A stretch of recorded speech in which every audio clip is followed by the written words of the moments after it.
Hello! You know what it is. It's Deck Tech Day. Happens every Wednesday on the Decked Out stream, where we use our wonderful sponsor, Moxfield, to show off decks that have been submitted, and we go over them and answer some questions, do an analysis of them, and try to accomplish whatever the submitter's goals are. We've got one in the queue for today, and of course, if anybody would like to have a deck tech added to the queue for today, just head over to. Oh, I'm mirrored. I have to point the opposite direction. The link in the bottom corner over there to donate. It is $30 for a deck tech right now today. And then once we run out of deck techs for the day, we will do a deck build from scratch. So the one that we've got for today is submitted by our patron Dead. This is their Dakin Blackblade deck. Significant throwback. This was like the Legend set has some real hot garbage. I mean, like, I guess compared, I feel like even compared to the quality of card then, they were not good.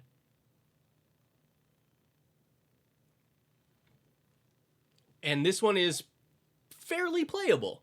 This is an on rate power and toughness with no other abilities.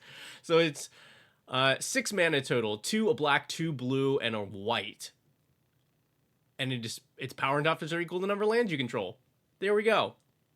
That's it.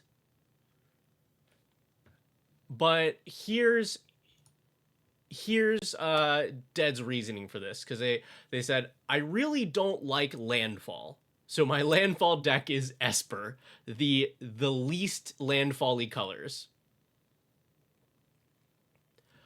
While there is a lot of fun tech, it really lacks payoffs, which is what I'm mainly looking for here. Also, they said it gets failed by the bracket system. It is barely strong enough for bracket 2, even though it contains a game changer and 5 extra turn spells. Those make it technically at least a 3, and Moxfield thinks that it is a 4 because of that. So we're going to go over this deck. We're going to try and find some more payoffs for Esper Landfall, and then talk a little bit about the bracket system and how this deck fits into it. Yeah, Yanks, yes. This is the best creature in Legends, because it is on rate power toughness. It does not have negative text. Okay. So 2 planeswalkers. It's Dakin. You have to run also Dakin Planeswalker, but this does synergize some because it enters with loyalty counters equal to the number of lands you control. So the more lands you have, the better. And then it just says some utility things. Amanatu, the reason that this is here, and a reason you'll see, I think, a couple of other cards, is likely because it can blink stuff. And when you're working in Esper, you don't have a lot of options for getting extra lands onto the battlefield. So a lot of them end up being enter triggers. So the blink is pretty useful, and Amanatu is just good. All right, we have 20 creatures. We're looking for landfall. Hedron Crab. Mill an opponent 3 cards. Or, well, mill a player 3 cards. Iridescent Vine Lasher, which can also offspring and make a copy. Dings our opponent for 1. Dings a single opponent for 1 each time land hits the board. Well, I'm just going to go over the landfalls first. Fearless Fledging gets a counter and gains flying on landfall. Amaria Angel is one of the better options here. It itself is a 3/3 flyer, and it makes 1/1 flyers. We also have Trove Warden. This is a cool creature. So land enters, you exile a permanent that costs 3 or less from your graveyard. Note, it says target permanent. So you can exile lands with this. And then when it dies, you put all of those permanents onto the battlefield. We have Ob Nixilis, which is a somewhat reasonable finisher here. You have a player lose 3 life, and you put 3 counters on Ob, so you are draining a player out while also making a big threat. That is what we've got as far as landfall triggers on our creatures. We have some support here as well. Dreamscape Artist, love this card. Card is very cool. It's Harrow on a stick in blue. Cool. That gives us 2 extra landfall triggers per turn. This is one of the better early plays that you can make in this deck. We also have Walking Atlas, which can put lands from our hand onto the battlefield. Burnished Heart gets the job done. That's another 2 landfall triggers.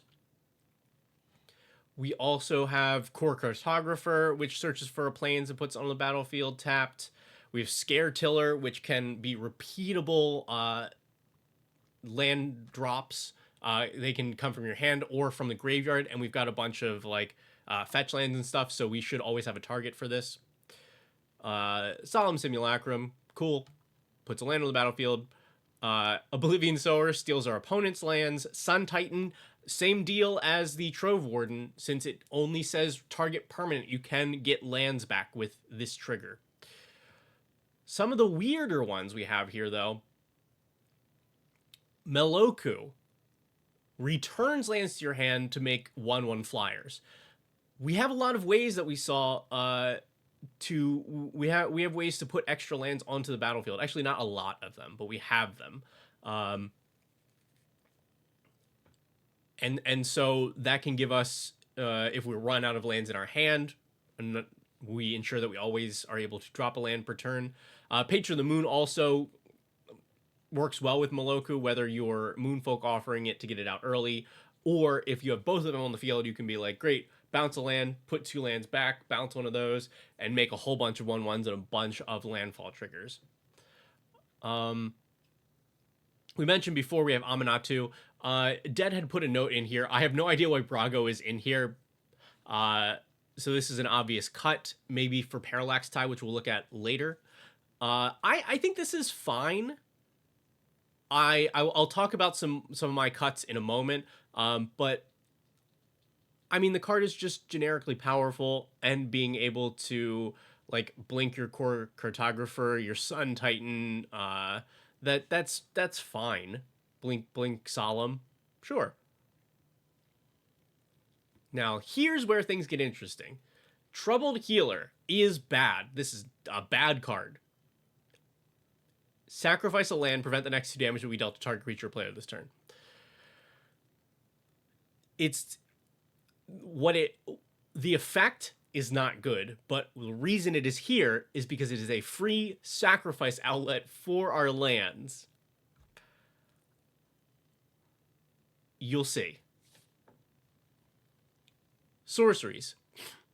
So here's our big chunk of extra turn spells. And as far as I could tell, I didn't see a purpose for these other than they are an expensive way to be able to drop another land. And extra turns are strong, but sure. We have this Planar Rebirth, which is a card I talked about in a video like what feels like a million years ago, that I've almost never seen anyone play, so I was really happy to see it here. Put all basic lands from all graveyards into play under their owner's control, tapped. So we have the potential with our Troubled Healer to sacrifice all of our lands and then cast Planar Rebirth. Well, sacrifice all our basic lands and then cast Planar Rebirth and get a bunch of landfall triggers all at once.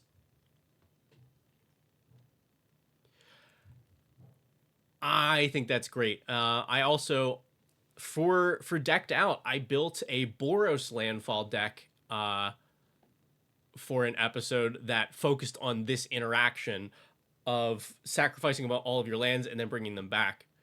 And so I think this is a good direction to move in for this deck. Savine's Reclamation, we've talked about this. Same thing. It can bring back lands. replication technique can make a copy of a land, sure. Then we have board wipe, board wipe. Good card. Great. Instance. Here we have 3 more ways to sack lands and bring them back. Second Sunrise returns all artifact, creature, enchantment, and lands that were put in the graveyard from play this turn. So that's pretty free. You just sack everything and then bring them all back. Brought back brings 2 permanents. Cool. Fate's Reward brings all permanents that were put in the battlefield. So we have this sacrifice all your lands, bring them all back, bunch of landfall triggers. Love it. We have a little bit of removal in Void Rend and Heliod's Intervention, and then very cute Thwart and Gush both return islands to our hand. Again, so that we're able to put those back onto the battlefield, making sure that we don't ever run out of lands to trigger landfall. Artifacts. Zuran Orb, probably our best land sacrifice outlet in deck. Costs nothing to put on the battlefield. Sacks for a relevant effect, gain 2 life, as opposed to our Troubled Healer, which is it's a very similar thing that is so much worse, because preventing next to damage means that we are probably having to activate this on an opponent's turn, so like to get any value out of it, which means we can't plan our birth. We can brought back Second Sunrise or Faith's Reward, but it's nice to just be able to do it when we want to and still get value out of it. Bobble, great. Ebony Fly. I don't know why this is in here. If anybody can find a reasoning for this, the card is cool, but I don't think that it synergizes with this deck at all. So this was one of my first cuts.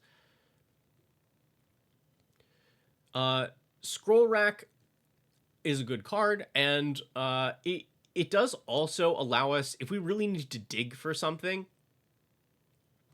then we can cast something like Thwart or Gush or activate Moloku a bunch, and then then exchange those cards for new cards.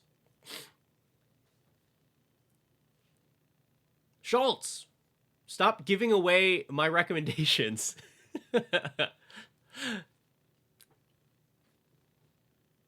Yes, no, we will get there. But Gerard's Hourglass Pendant is one of my one of my inclusions. Hello, Cosmic. Thank you for the sub. Awooga.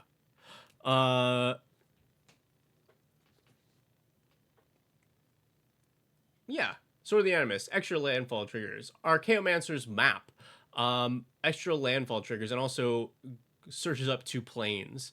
Crucible Worlds, make sure we don't run out of lands to play. Sword of Hearth and Home, lets us search for a land. Cool. Gearpore Orrery gives everybody an additional land drop and helps refill our hand if we run out of stuff. Our enchantments give us a lot of payoffs here. Polluted Bonds, it cares about lands entering under opponent's controls. It's one of those weirdly like thematic but not synergistic cards, because we don't really have any ways to make that happen. So our opponents are probably at most just getting drained for 2 each turn if they're making their land drops. But we have some retreats. Retreat to Coral Helm, taps or untaps creatures, and we don't have a lot that goes with this, but being able to like untap Dreamscape Artist for additional triggers, tap or untap Scare Tiller for those triggers, or Walking Atlas. I don't know. Do we have the combo here? Yes. Okay. So there is one combo in this deck with Retreat to Coral Helm. If you have Walking Atlas and Retreat to Coral Helm, then you can tap the Walking Atlas and put a land onto the battlefield. That will trigger Retreat to Coral Helm. You choose to untap Walking Atlas. Normally, that would be a problem because you would run out of lands in your hand, but it's not a problem if you're using it with a bounce land, because then you put the bounce land into play and have it return itself to your hand, so you have infinite landfall.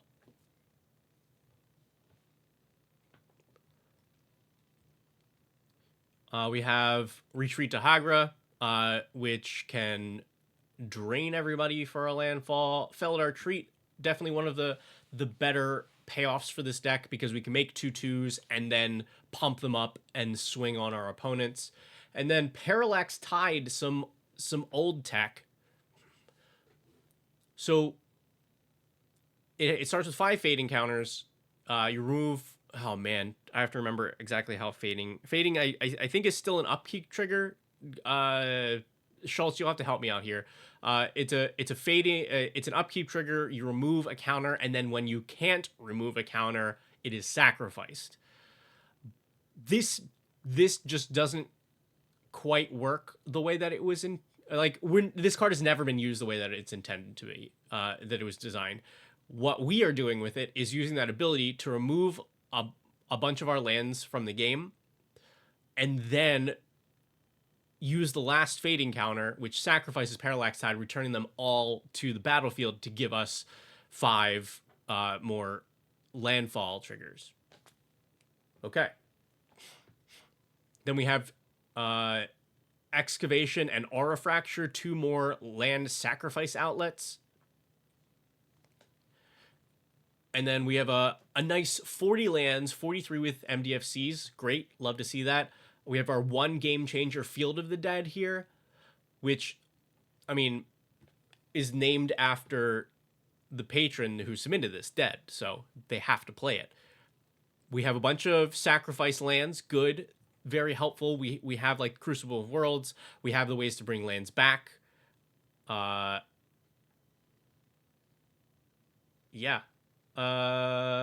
Cool. We have a little bit of utility here, like Witch's Clinic, because in theory, Dakin is very large. Thawing Glacier is also a very, some old tech. It's just, it's slow, but it does allow you to get extra landfall triggers on your turn. All right. So let's figure out how to make this deck convert a little bit better, because the payoffs that we have are good. Well, some of the payoffs we have are good. Like, let's think about the realistic ways that this deck wins the game. It assembles the infinite combo.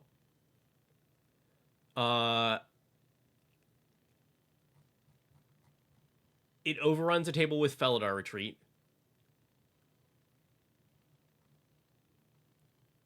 Hello, Red.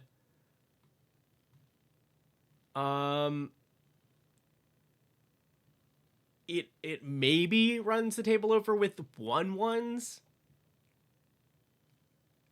It kills a player with Ob and makes a big Ob. That's tough. So I understand why Dead would be looking for more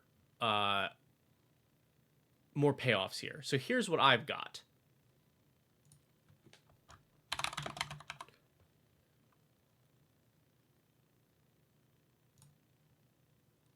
Let's try a Royal Elemental.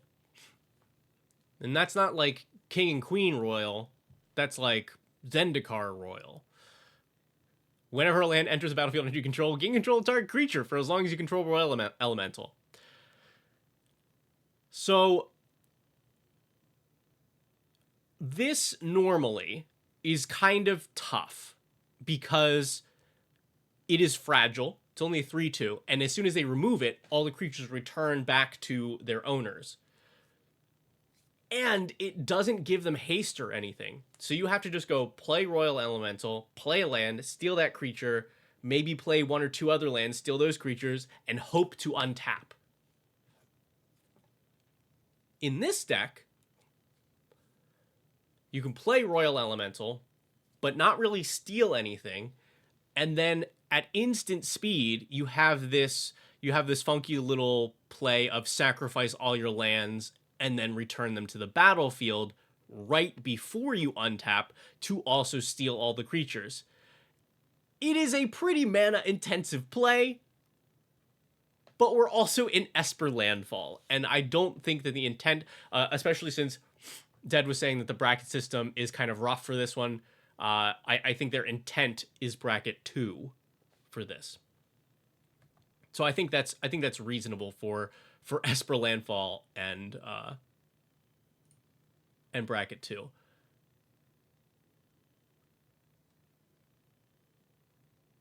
So there's that. What else did I have? Oh yeah, I was surprised not to see Retreat to Emeria here. We have all of the other retreats. No Retreat to Emeria. I mean, it's weaker Felidar Retreat, sure, but we only have so many payoffs that actually develop the board.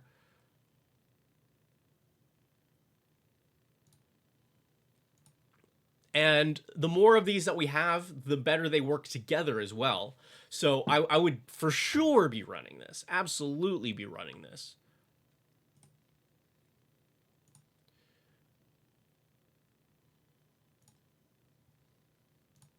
And then you just don't have a lot of options for landfall. So here's a couple other little things. Glyph Elemental from MH3 gets counters whenever landfall happens, but also this can be bestowed for the same cost. So like this does a whole lot for you, because if you bestow, you put it on whatever, any old creature, and that creature becomes a threat because of all the counters that build up on it. But then once an opponent kills the creature that it's on, this just falls off and keeps all of the counters. That's a lot for just 2 mana investment. Like, you just put it on a bird or something. Easy.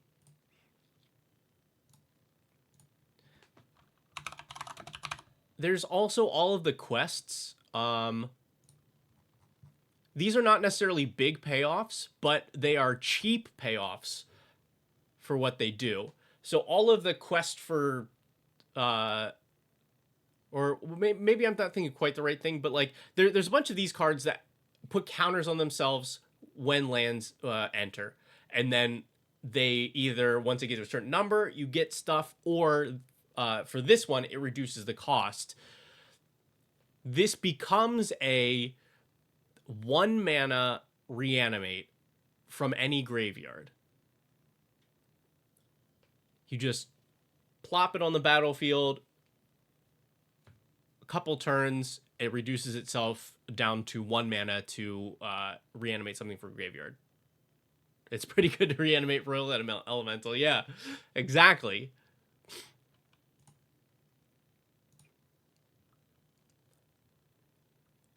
But here's the main issue, is the payoffs for these colors just don't exist.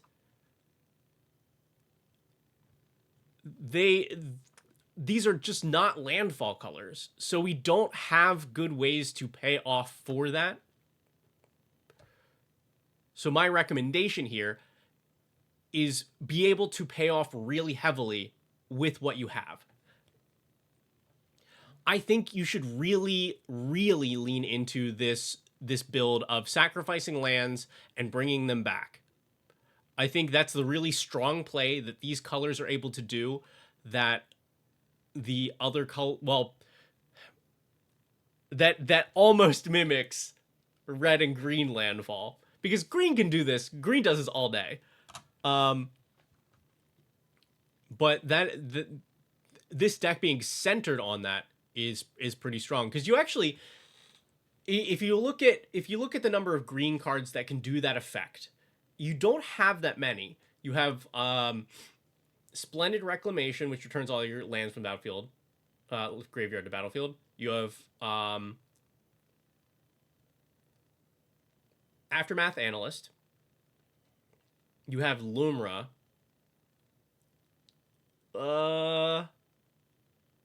I want to say those are the like the good and playable ones. This deck can do that for about the same rate, if not better. So Schultz mentioned this early and stole my thunder. But there is another version of this effect called Gerard's Hourglass Pendant. You flash it in for 1. If a player would begin an extra turn, that player skips that turn instead, which does nullify all of our extra turn spells. But this thing can just remove itself, so I don't think that's ever a problem. You can exile the pendant to return all artifact, creature, enchantment, and land cards in your graveyard that were put there from the battlefield this turn. Cool. It's another one of these effects. We can just put it on the battlefield and then sacrifice it for 4 when we need to do that thing. Yeah. I could find, I think, 2 more of these. There's Sudden Salvation, which is just like a bigger brought back. Choose up to 3 permanents in your graveyard that will put there from the battlefield this turn and return them. We'll put in graveyards. So you're almost always going to be using this on your own stuff. But it also has some extra utility. If you really need to draw cards, you can return your opponent's stuff.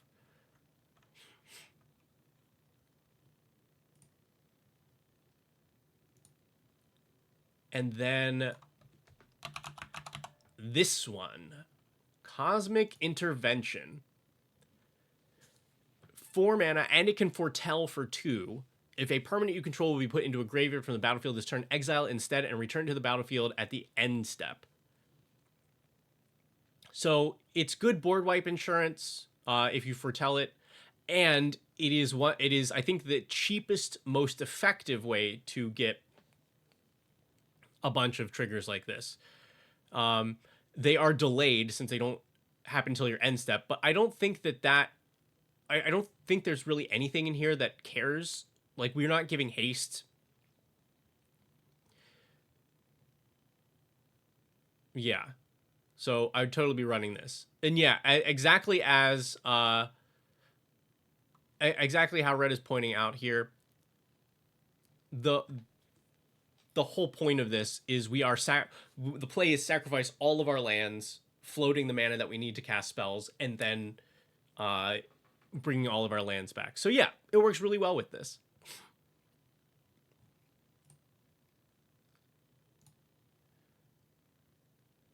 Semester's End. I don't think that does what we want it to do, right? That is just a big blink. And I don't think it can hit lands, right? Because if it can, then absolutely. But yeah, this is exile any number of creatures or planeswalkers. So that does not quite work. And then Reprocessed. I want to say that do I have this on my list? No. Oh, yeah, sacrifice any number of artifact, creatures, or lands. Draw a card for each permanent. Sacrifice this way. Isn't there a better version of this?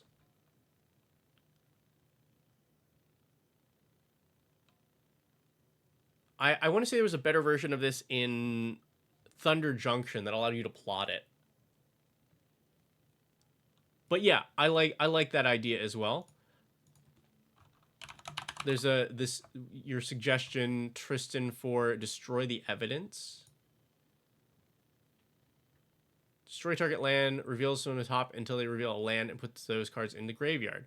Yeah, the effect is reasonable. I think that is pretty pricey for us to want to use this on our own thing, though.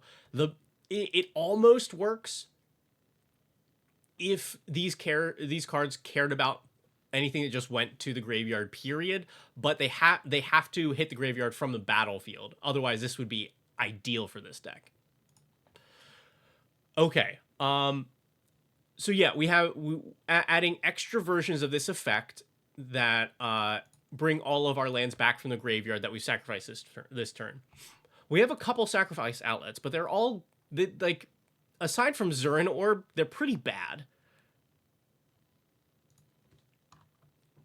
I'm currently putting together CEDH Wandering Minstrel, which is a really interesting and wild land-based deck. And it's 5 colors because of the Wandering Minstrel. Do you want to know how many cards are in Esper colors that care about lands at all? Because, of course, you know, it's running a bunch of blue counterspells and stuff. There is exactly 1 card at all that is in Esper colors that interacts with lands in the lands-based deck. And it is Rain of Filth.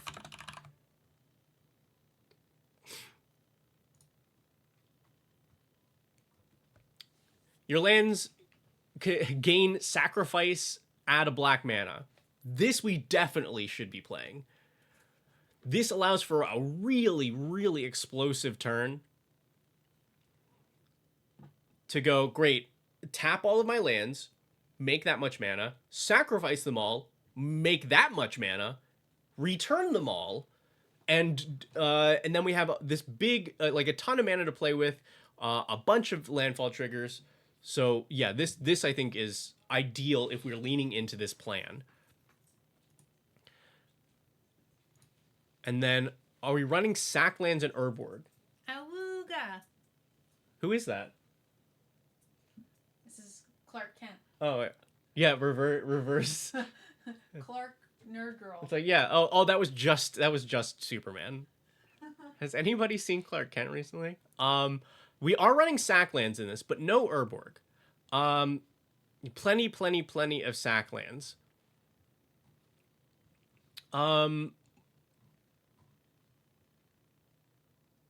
Yes. Here is my other potential sacrifice outlet. Baron Master Wizard. This is not an efficient outlet, but the thing it does is powerful. So for 2, you can sacrifice a permanent, so a land, to return a creature to its owner's hand. So this helps to hold off big attackers. This helps to remove problem creatures from the board. And it is instant speed, and only having to pay 2 mana for this or threaten this ability is very strong. Especially in our case where we know that we're able to get those lands back.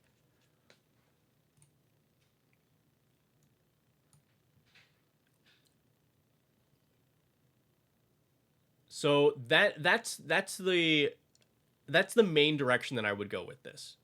Is set up a combination of land sacrifice outlet and a return card, and then really any of these cards end up being good payoffs, because if we get enough landfall triggers, then any of these can be powerful. That said, I do have a couple just like quality of life cards. First of all, we've got to add poo-poo to this deck. The poo-poo UFO is Walking Atlas, but better. It doesn't even matter that we have no towns. It's just, it's an 0/4, so it 0/4 flying, so it blocks reasonably. It has the same ability, so it can do the infinite combo. Yeah, we absolutely put this in the deck. And I look at Tameshi. I did look at Tameshi. And the reason I did not recommend Tameshi, here, let's bring this up, is because I do think you would have to make some other changes. Like, Tameshi is the kind of card that you would want to focus around. So it is able to return lands to our hand, to return artifacts or enchantments from the graveyard to the battlefield. But we don't really have that much. We when we have one artifact that ends up in the bin, and none of these enchantments do either.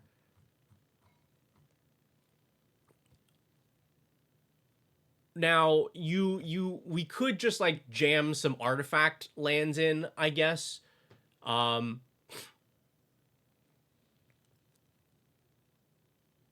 But yeah, I felt like you would have to make some significant changes to the deck to make this work.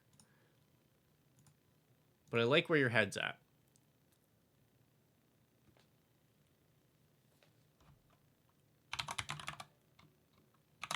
Final Fantasy altogether just had a bunch of good ads for this. We also have the Regalia, which is a vehicle that allows us to guarantee another land drop every turn.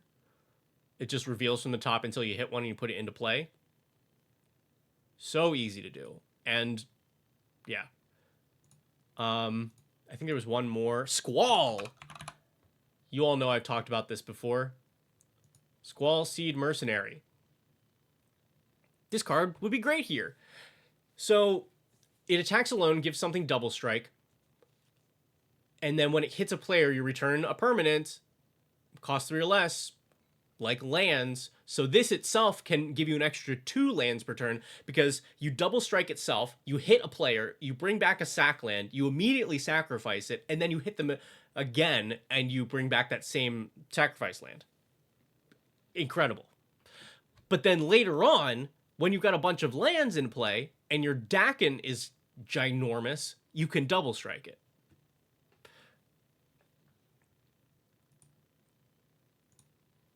Okay.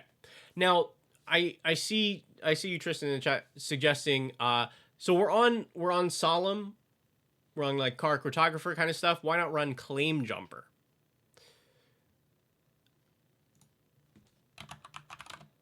There are this is probably, I think, one of the best, if not the best, of these types of effects, where you get to put a land into play if you're running less, if you have less lands than an opponent. And I think there's some conflict here on using this as is, because we are putting more lands on the board than our opponents. So normally this will not do anything because we are the deck that will have more lands in play than anybody else. However, we also have all of these sacrifice outlets. So we can make ourselves have less lands than an opponent, but it requires us to sacrifice only a few lands. And so when I built the Boros landfall deck for Decked Out, that was the angle that I used, was a bunch of these, and you're constantly sacrificing your lands to make sure that you're below the rest of the table. But I think I'd rather, for this deck, lean into setting up the big play. So I think that this will either rarely have an effect, or I don't want to be sacrificing a couple lands at a time, since these return effects usually care that they left the battlefield this turn.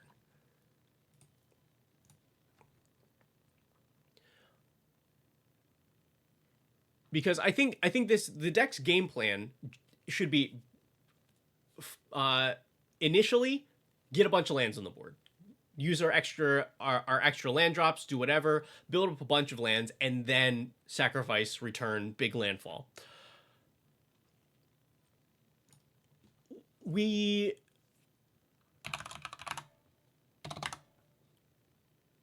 also, because we have so few, that's $10. Because we have so few good payoffs for this, we could just add cards about add cards that dig for our payoffs. Consult the Star Charts, I think, is perfect for this because it cares about the number of lands that you have to dig, and it can either be find 1 card or find 2 cards for a little extra. Did we talk about Starfield Vocalist? Now that is an interesting point. Let's talk about this. Let's talk about Panharmonicon effects.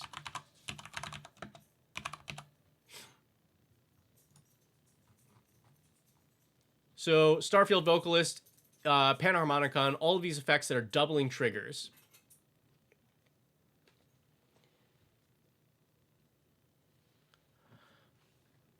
These can be powerful, but I think my issue with them here is we don't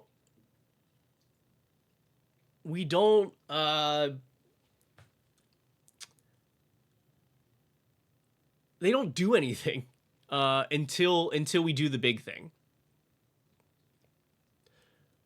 I think they are better in this deck than they are in a lot of the decks that these kind of effects end up in, but I decided not to recommend these, but I wouldn't blame you if you did, especially this one, since you can warp it in on the one turn that you do your big play.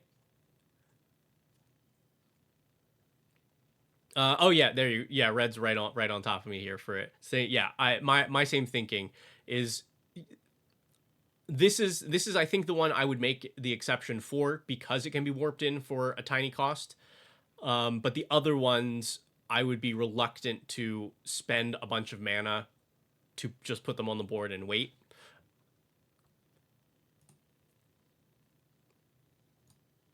Yeah. What's wrong with good old stock up? Absolutely nothing. You could totally run that here too. I think this deck would benefit in general from just some cards that dig you into the handful of finishers.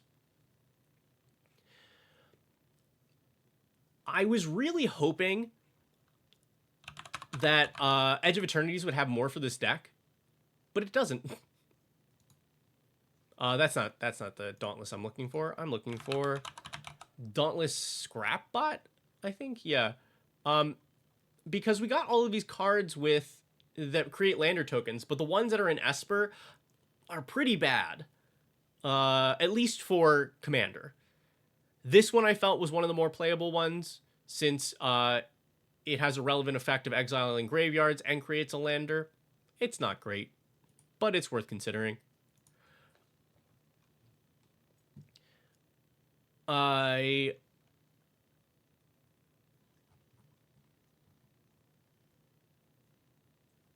also think you could try. I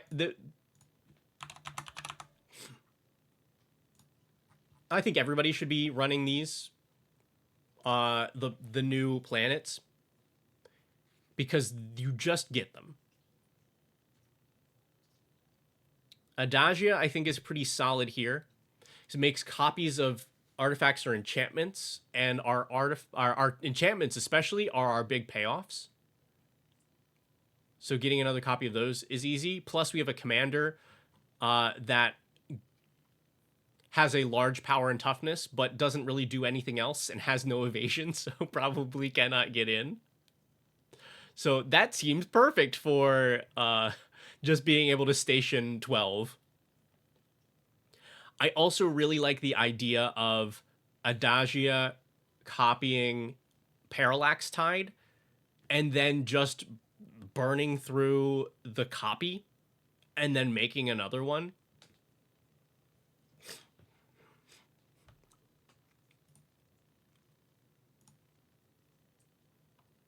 Could Royal Elemental be a possible payoff? It sure could be. In fact, that was, I think, the first card I recommended for this. I think it's a pretty solid payoff for this deck.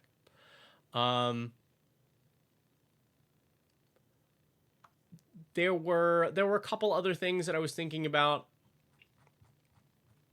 that would be pretty solid here. Ruin Ghost is a weird little one that people forget about. Which I think is very silly, and like this is exactly the deck you'd play it in. Oh, here I'll give you all the link here. We keep them unlisted to kind of keep the Moxfield account clear, but that link will get you there. Yeah, I think this is just such a weirdly specific card that I would play it here because it should get it. It's 1 mana to blink one of your lands. Sure. What a silly specific card. The other things I had, you could run Realm Breaker here, which steals your opponent's lands, but still triggers landfall. You could run yeah. This made me very happy. Surveyor Scope, I think is real silly in this deck. So it's 2 mana. You exile it and search for up to X basic land cards, where X is the number of players who control at least 2 more lands than you. Put those onto the battlefield and shuffle your library. But, Veggie, didn't you just say that you don't want to run cards like Claim Jumper because we'll never have less lands than an opponent? Because this can just sit on the board and be activated at instant speed for no mana investment, you can play this early, set up your big move with your sack outlet and your return everything. Sacrifice all of your lands, then exile Surveyor Scope, search for 3 more lands, and then sack those, and then return them all. It's the card I think is not good otherwise, but in this case, it amplifies our big move, which I think is very important. Ooh, yeah, land tax is very good here. Dead did include it already. And Read the Runes. I considered this card, but at the end of the day, I don't think... I think we have to pay too much mana to make this work. So you draw X, and then you discard or sack a permanent for every card that you drew.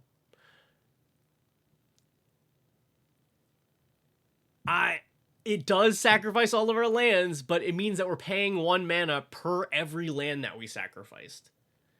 So we have to have enough mana to play this, to sacrifice enough lands, and then have mana left over for something like this, as opposed to being able to float all of it, sacrifice for free, and then cast one of these.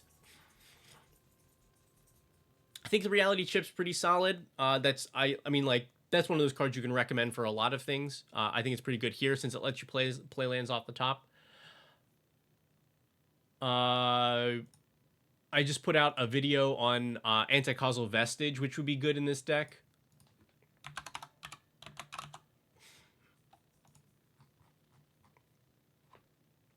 It's cool. It gives you 2 instances of draw a card and then put something onto the battlefield less than or equal to number of lands you control. Ideal. Yeah, also plays well with Blink. All right.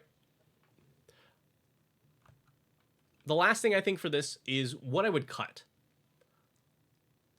Let's start with one that's I think a little controversial. I would cut this Hedron Crab. There are so few payoffs for Esper Landfall, and this is one of them. But milling an opponent for a single opponent for 3 cards each turn, we are never ever going to have that many landfall triggers, and being able to mill ourselves does not do a ton for us. Like, it puts a couple things in the bin, a couple lands in the bin for effects like this, but the only return effect that cares about them at all is Planar Rebirth, or Planar Birth, which only returns basic lands. I think it is just too weak for what it does, and we don't get enough benefit out of it. So that to me would be a cut.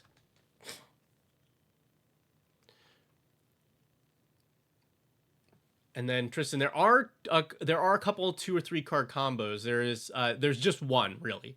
There's Walking Atlas, Retreat to what's its face, Retreat to Coral Helm, and Bounce Land for infinite landfall. But I think that's it. To be brave and run only basics. Yeah.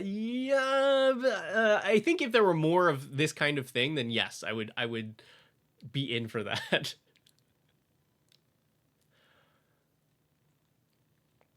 What else? What else? I would cut. Oh, all right. Here's the big one. I would cut all the extra turns. I would cut every single extra turn. If you missed it, because I said it at the beginning, when Dead submitted this deck, they said they feel like the bracket system fails this deck because it is not it is barely strong enough to compete at bracket 2, even though it has a game changer, Field of the Dead, and all of these extra turn spells, which put it into a much higher bracket.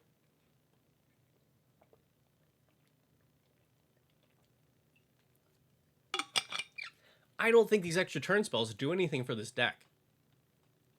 I think they're a way to push ahead on lands, and they might occasionally be like, I got a bunch of landfall triggers. They're like an expensive haste for the tokens that we just made, but I would much rather, like, they don't do enough to warrant their inclusion in the deck, and then you don't have to worry about that problem at all. Plus, now we don't feel weird also running Gerard's Hourglass Pendant. Yeah, I unless I'm missing something, that's all that they do, and so that's such an easy cut for me. Especially we had a lot of suggestions for this one. We said earlier, Ebony Fly. This does not seem to really fit what we're doing.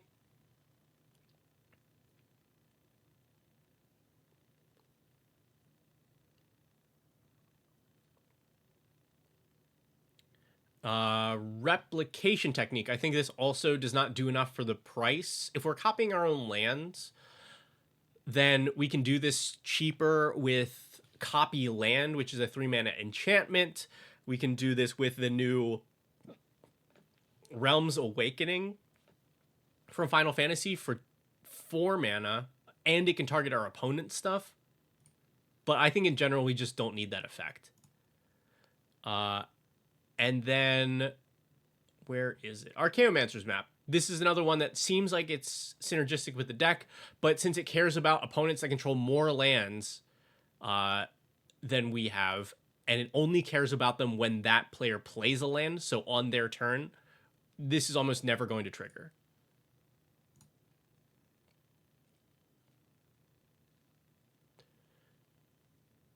Oh, you're thinking Savor the Moment, Rob? Savor the Moment, I'm pretty sure, is the card we're looking for. Yeah, take an extra turn after this one, skip the untap step. I think that's reasonable. Yeah, because yes, actually, I think this is a great suggestion. Because it does the things that our extra turn spells were trying to do, which is give us another land drop and maybe haste our creatures for a good bit less mana, and in a way that people are not super salty about. Because we're skipping the untap step, but hey, you know what?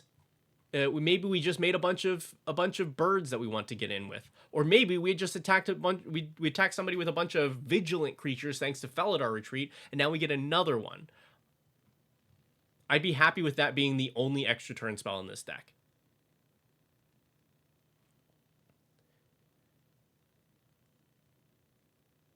I think that is just about everything I had for this deck.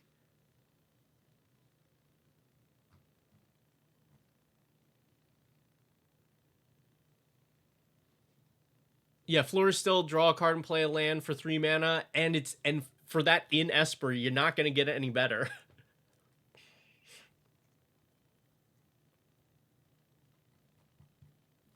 Cool.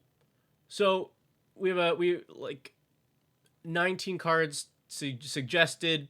We removed 20, I guess. Move this to sideboard. 20 cards suggested. We removed 9. That works, right?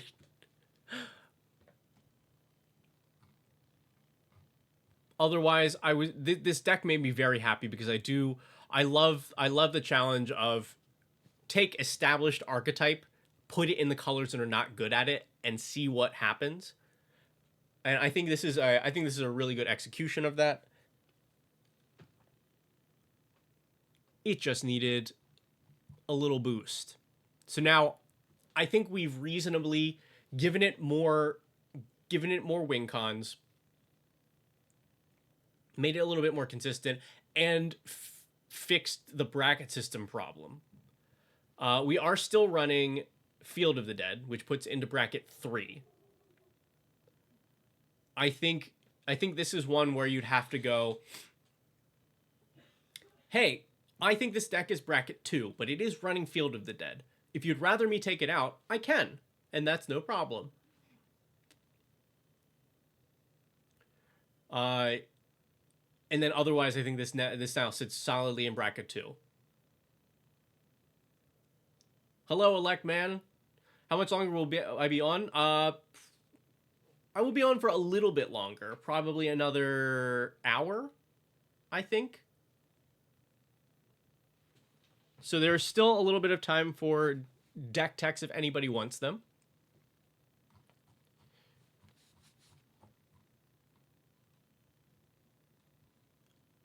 But also, we do need to build still. Sin and spaceships. I like that, Red. That's funny. Because it's Sin Unending Cataclysm is the one that takes all counters off of everything, right? And puts counters on itself and does something. And then the spaceships are an easy way to put mass amounts of counters onto the board. Yeah, it's a shorter day today. We've got recording to do. Hoo hoo hoo hoo.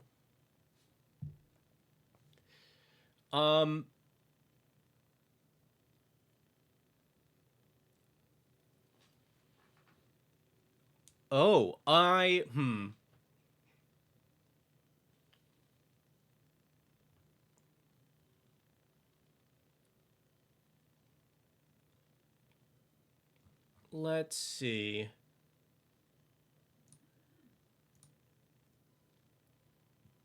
I know there are things that I'm supposed to build, I think.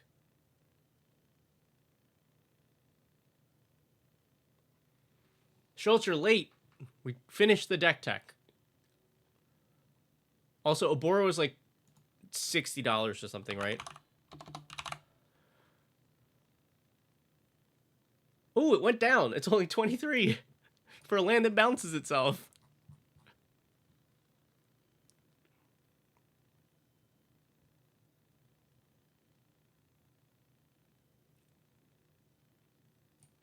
Yeah, I think this would be very good here, but I'm not too concerned about it.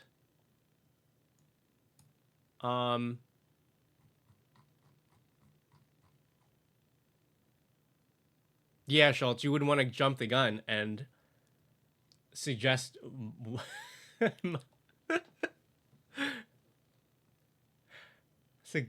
cards that I was already going to suggest at the beginning of the stream.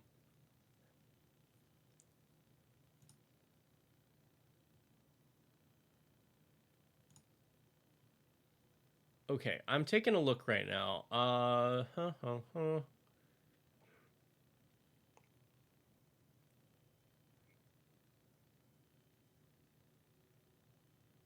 Okay, I think we did all of the party ones. We still have to make a Flubs and a Bria deck.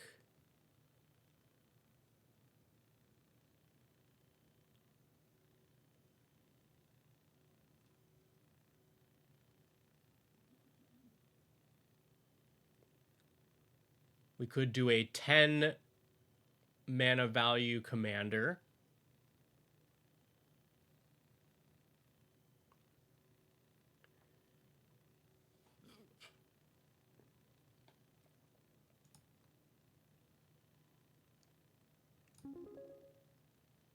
Oh.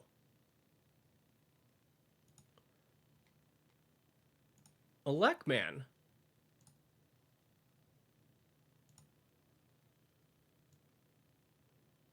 Thank you so much. let's see what we got.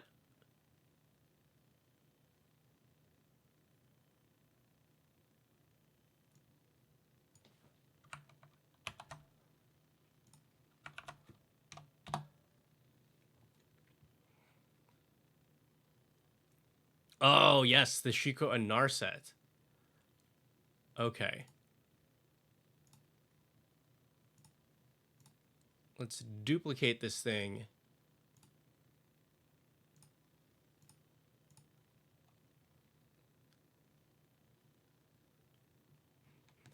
Okay. Shiko and Narset. Yeah, this is one that I have not gotten to mess around with yet, but is definitely my style. So what, you have 4 mana for a 4/4, flying vigilance. Whenever you cast your second spell each turn, copy the spell if it targets a permanent or player, and you may choose new targets for the copy. If you don't copy a spell this way, draw a card. Cool.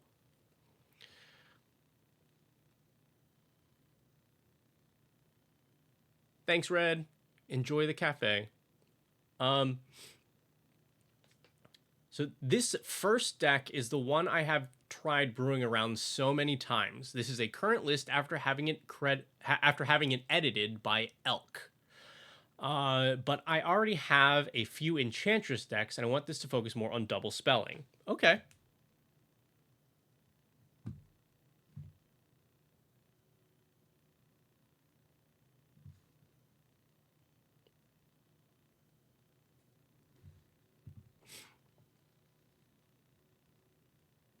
Well, let's take a look.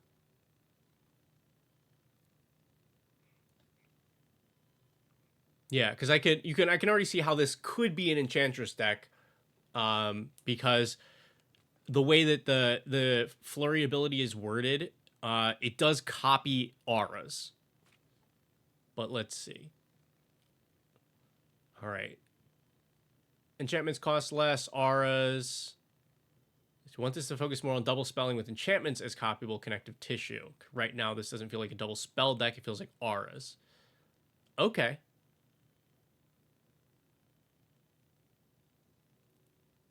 I think we can definitely work with this. Yeah, so right now, yeah, very enchantment-y and a very aura-y. But we want that second spell action.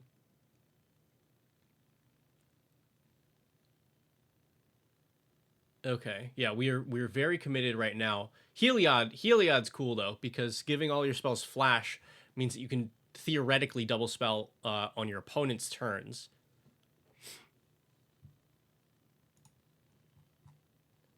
Sorceries bring all your stuff back. Some little spells to help double. Let's see. Okay with keeping auras and curses. And I like Enchantress, but you don't want as much here. Yeah, makes sense. Hello, Christmas. Okay, enchantment. Big spell, but allows us to cast more spells, so double. Yep, more cantrips to help us double spell. Sure.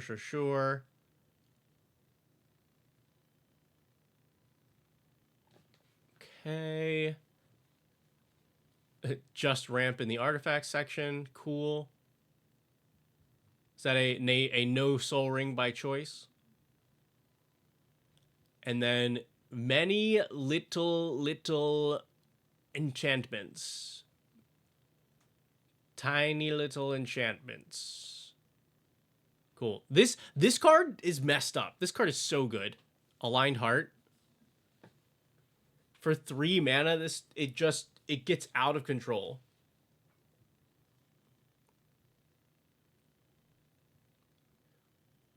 Okay. Oh man, I love a wild research. I love a wild research.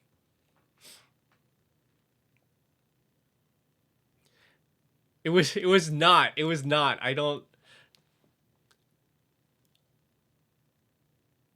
Aligned Heart. The greatest of all of the enchantments. Just gets out of control. It's just great.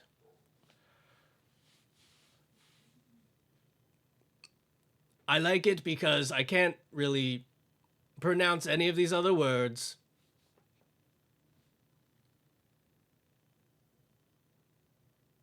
Under ein in Sinifer ein in Sinificance.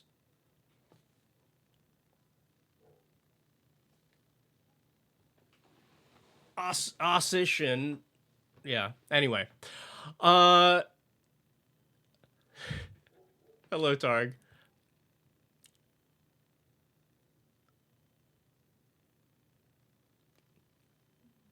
Okay. All right. I see what's going on here.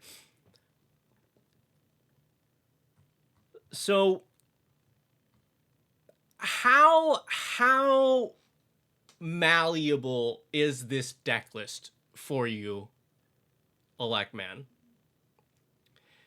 Because I know what direction I would want to go with this.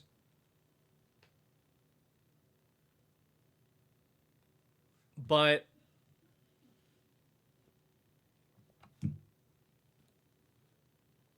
space in the queue, Targ, there should be. I think I can do one more today.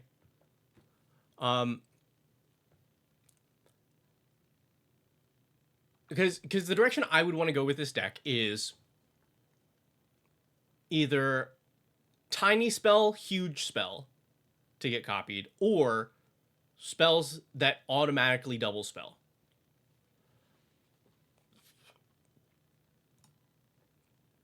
I'm trying to think.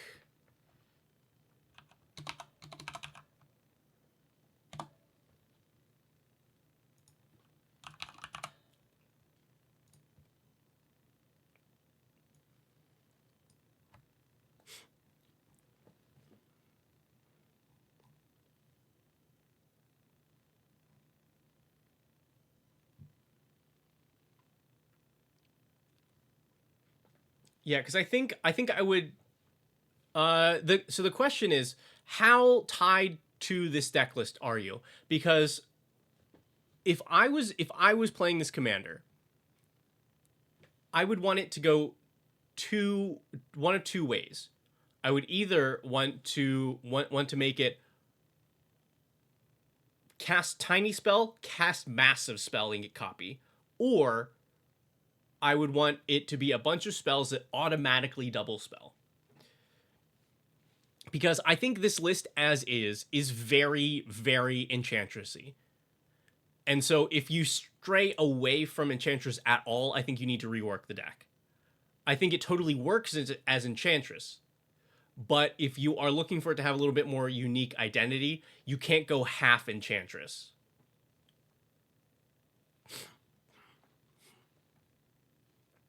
Yes. Oh, don't we can definitely, because that's the beauty of this thing, is that even though it does want to be a spellslinger deck, it is limited at you don't get extra value for casting more than 2 spells. So ideally, you're just playing 2 spells or 1 spell that casts another spell.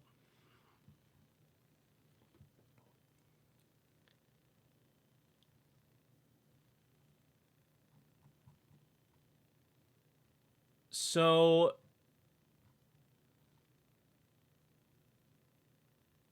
yeah, you know what I'm gonna do?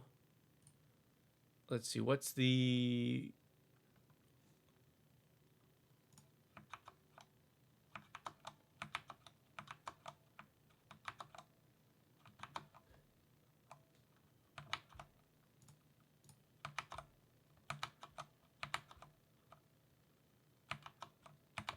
We're gonna do a real quick... Is it enchantment-y?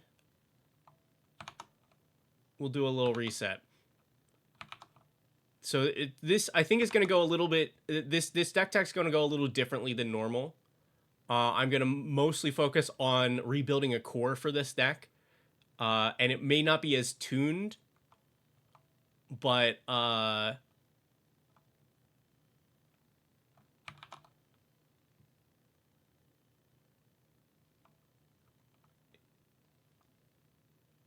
That's mean. I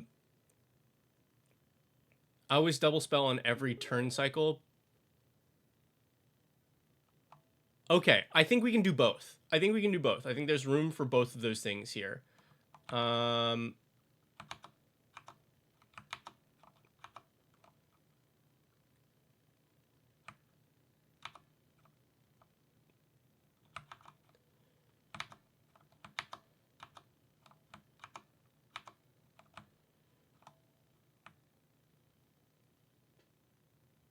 This is cute. I might keep that. This is mean, but this is what I'm talking about. Like, this thing going, hey! Thank you so much, Charg. Okay, you can send the link on Discord, or you can put it in the Ko-fi thing.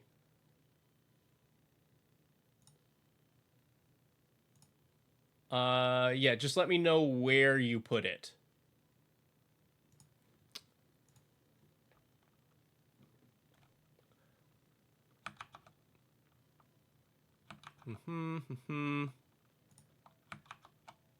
Yeah. All right. So yes, I think our goal here is to make this not a storm deck. We're not trying to cast many spells in a turn. We're just going to consistently double spell each turn. So I think I'll leave this here for now. I think these are all fine and play. Actually, we don't need this. Fine and playable for this deck. Okay. Just some quick cuts. But now, Tark, don't DM me because I don't have access to my Discord here. Put it in the decked out Discord somewhere.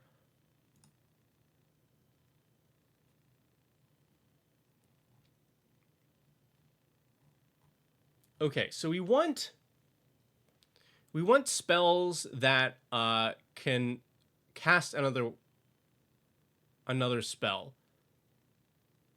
So if we go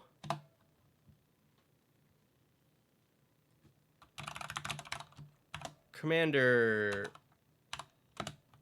I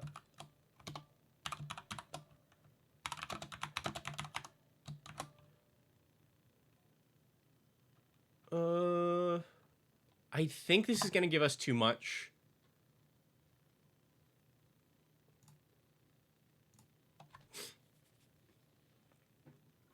Yeah, this is not what I'm looking for. I need a card that has the templating I'm looking for so I can search that text.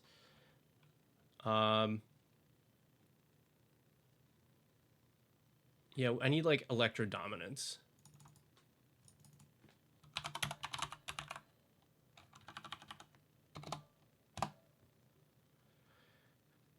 Yes. Okay, so this is the kind of thing that we're looking for. Is this spell allows you to cast another spell.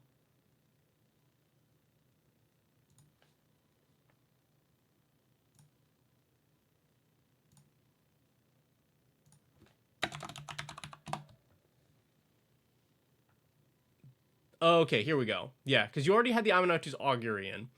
But yeah. Yeah. So let's go Baral's Expertise. Oh, this is awkward. Why did I do it this way? I'm going to have to put this on the other screen for now. We'll go Electro Dominance. Ooh, Baral and Kari Zev. That's cool. So I'm gonna dump a bunch of cards in here, and we may end up cutting some of them, but it gives us a place to start.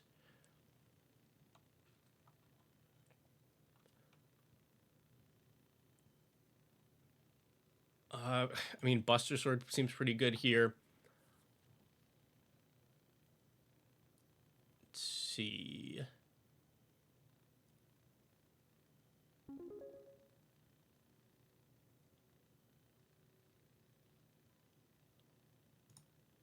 Electman, thank you so much. Let me check today.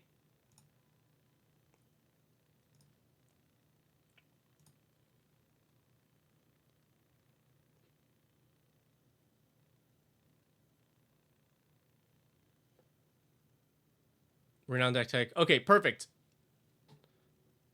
That's all good. I should be able to convert it, Tark. Cool. Okay. And just as a heads up, everybody, I think I have to cut off the deck text there for the day just to make sure that I make it to our recordings in time. But that's perfect. We filled up the time.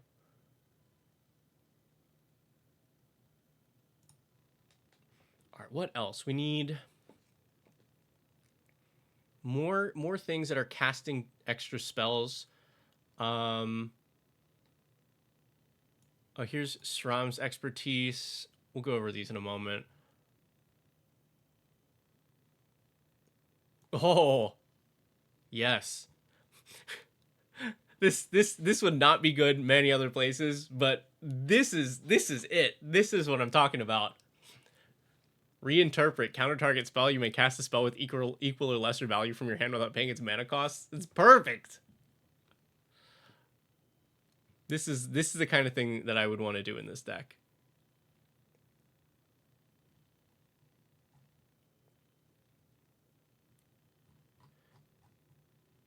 All right, we also want, how about Cascade? That's exactly what Cascade things are relevant here.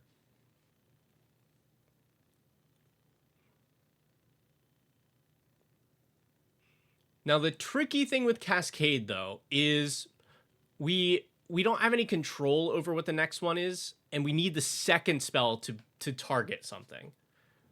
So I'm actually going to hold off on that now that I think about it.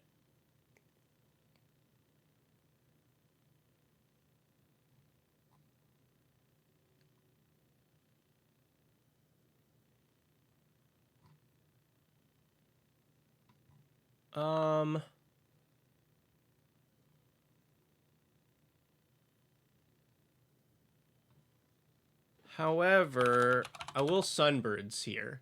Sunbird's Invocation you have some control over.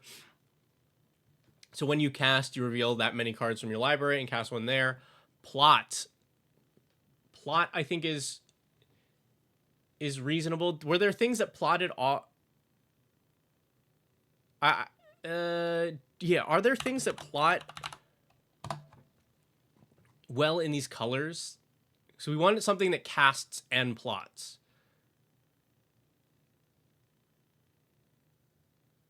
Because keep in mind that plot is sorcery only, so these aren't as helpful for opponents' turns, but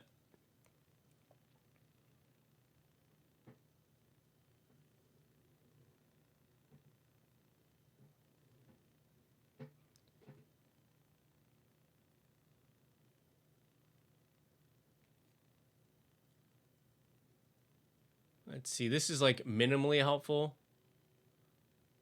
The plot being more expensive is sad.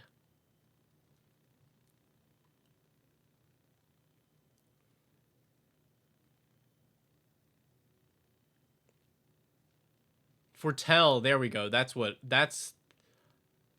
I think makes a little bit more sense. I'm looking at the plot cards because they will also, a lot of them cared about additional spells in the turn. But I think we're okay here.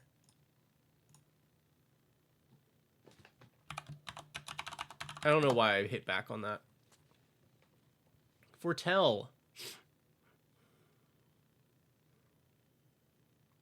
But well, this is ideal. Everything that you have foretells, and it cares about second spell each turn.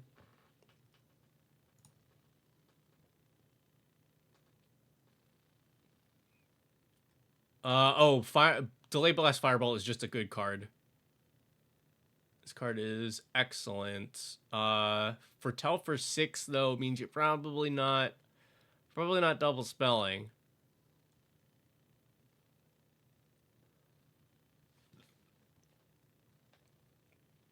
It is also tough because a lot of these cards are not good.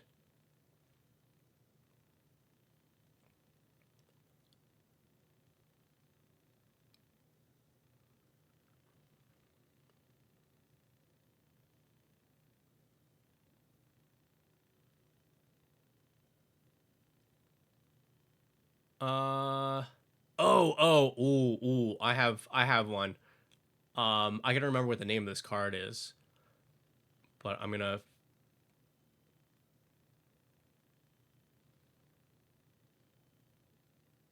finish checking through this stuff.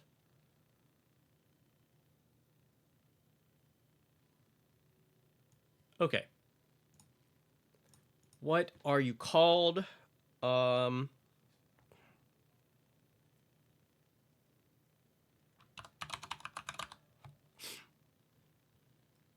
nope, not that.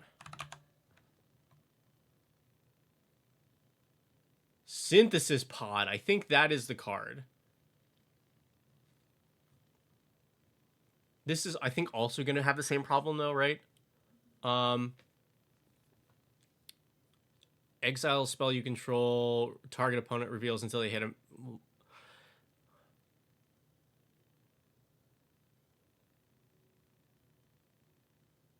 Yeah, this is a little hard to control. I just really like this card, but I think it does not do exactly what we want here. Tigum, I like that suggestion. The new one, right? Master Opportunist. Second spell, copy and exile. And means we would still get both.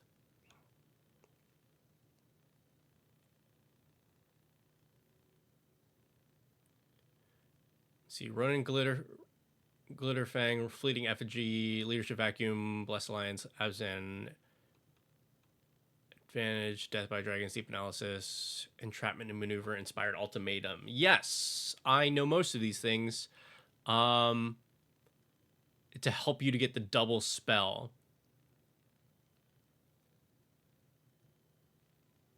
I'm not worried too much about that because I think you get cantrips in this deck, and especially stuff like Glitterfang and Fleeting Effigy. You can't play them on your opponent's turns. Brainstorm, Opt. Oh yeah, to also be running Consider here.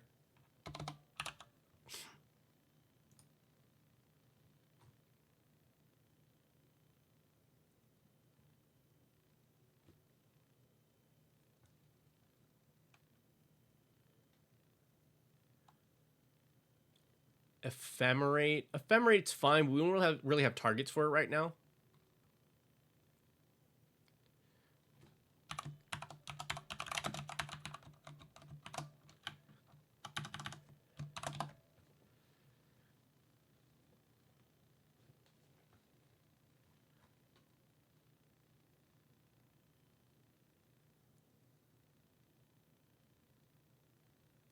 Ooh, I think these cards are excellent. Alice and Alphana, because they essentially read draw a good card and care about second spell. So I would be running these here.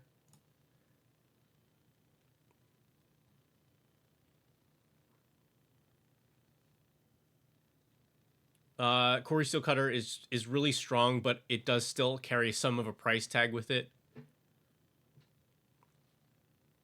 Man, yeah, I didn't realize Cosmic Grand Zenith was so much.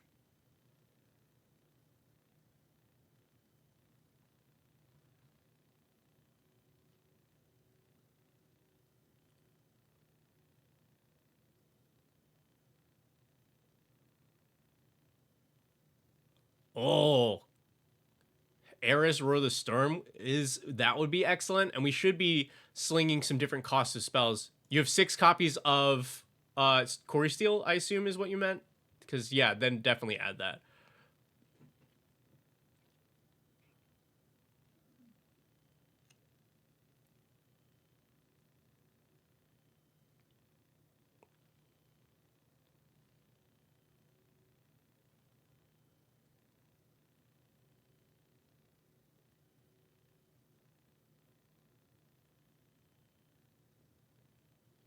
You'll explain later. I mean, hey, it's there's plenty of reason to have multiples of that card.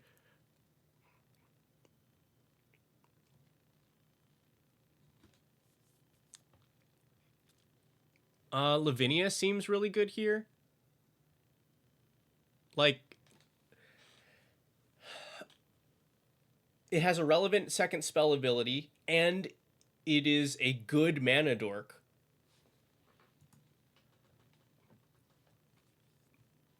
Like, this downside is not really a downside for us here in this deck.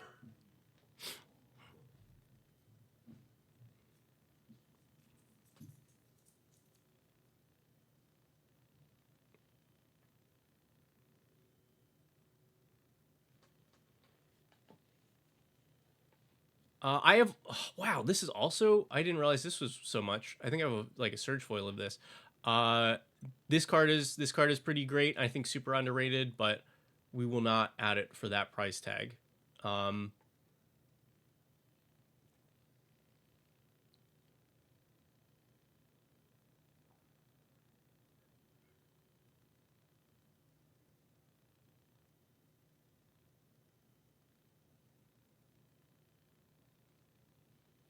Yeah. Oh, we should probably run Storm of Saruman here because some redundancy is pretty useful.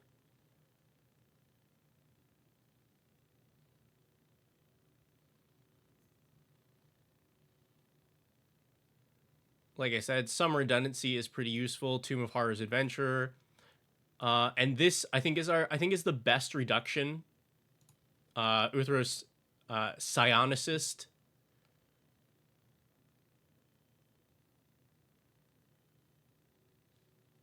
Man, you're so lucky. I don't think I pulled a single Corey Steel Cutter in like 4 boxes or something.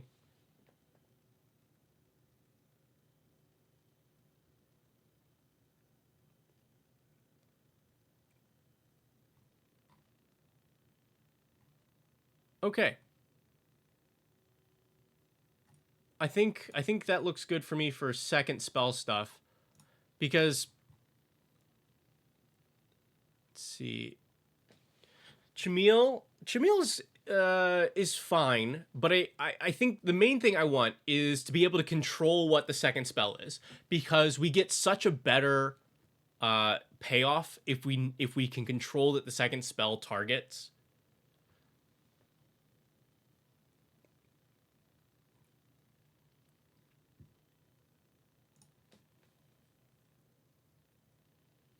So what else am I thinking here? Oh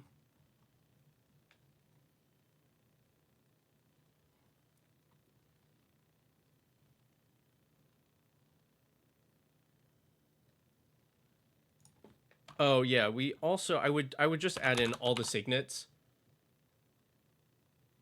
because that is an easy like first spell.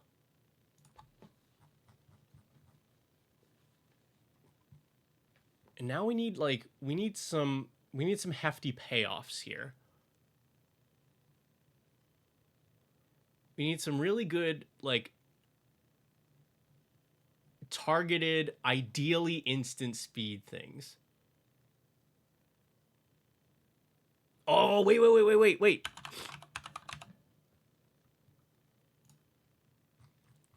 Almost forgot about I think this card is cool. I like the signets. I like the signets here for sure. Because that's like the signets are fine on their own.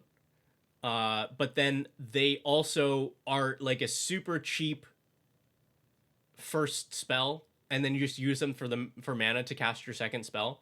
I think the fact that they have that double like utility of I'm fine to play this as my like early play, or they also enable double spell is great because I think we will now be adding some like high costed spells to be your second spell.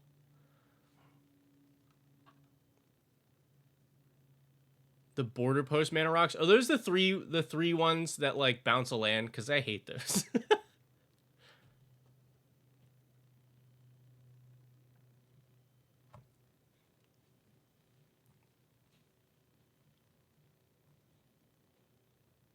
Sage of the Skies. Sage of the Skies is fine, but I I don't think it does enough in Commander, and it means that it's either your second spell, which doesn't get copied by Ashiko Narset, or it's your third spell, which is kind of rough.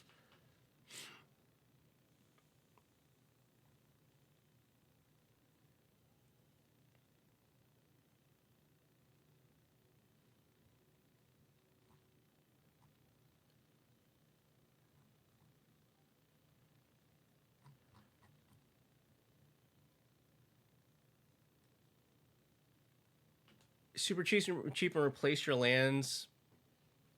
Nah, I don't like them. I'm not a fan. What was I just had a thing. I just had something in my head. I had a you had Leyline of Anticipation in here.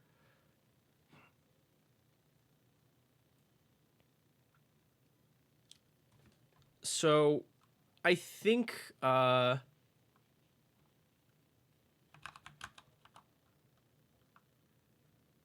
is, man, I'm not remembering. I'm not remembering words today. I think it's a phantasm. I think this is right.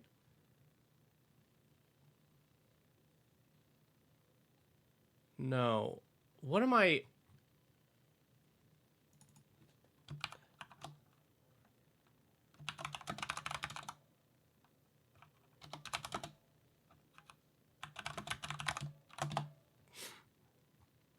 What's the wording?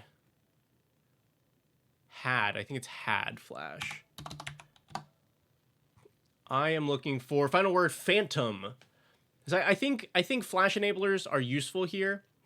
And so yeah, like High Fate Trickster is fine. I think this one is the cheapest that you're going to get because it only is during end step, but we don't really care that much. I think High Fate Trickster is reasonable here. I think both of those are much better than Leyline since they can flash in, so they can be your first spell. I don't think there's another one that I care about.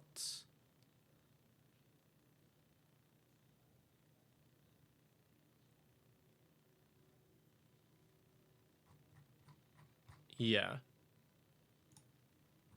Okay.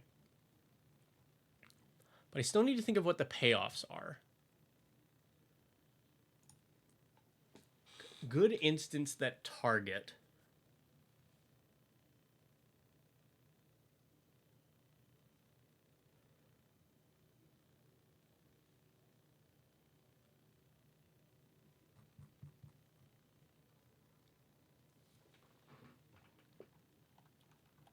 Let's see.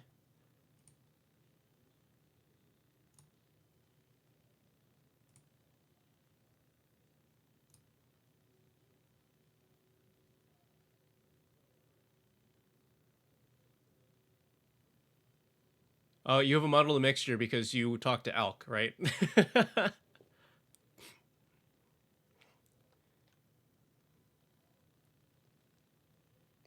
Reverberate. I don't think they work, right? Because they're copying the spell, but they're not casting.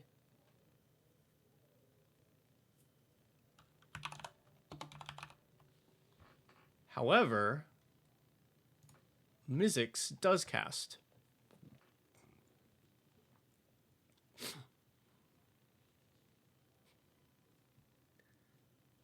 What kind of a nerd do you have to be for your favorite spell to be Muddle the Mixture?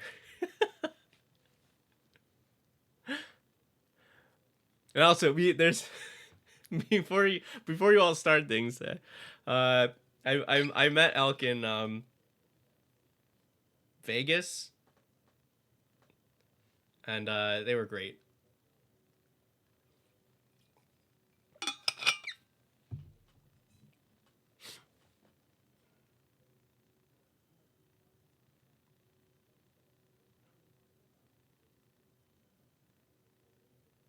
good instants that target themselves, but I don't think they work with this, right? Because we need, if it targets a permanent or player, so a spell copy does not qualify.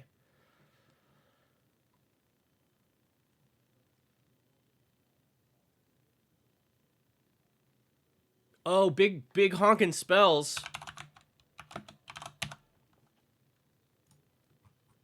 Jeskai Revelation, that sure do target. It's a lot, but oh, we should be running rituals in this. Seething Song, I don't like whatever else. Pyretic Ritual, like this does bump the price a little bit, but I would be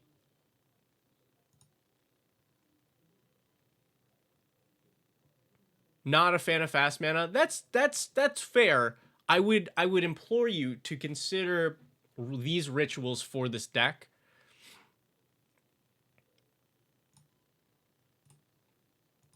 Because they make for some really fun explosive plays, especially since you're running some expensive things. But I can respect that.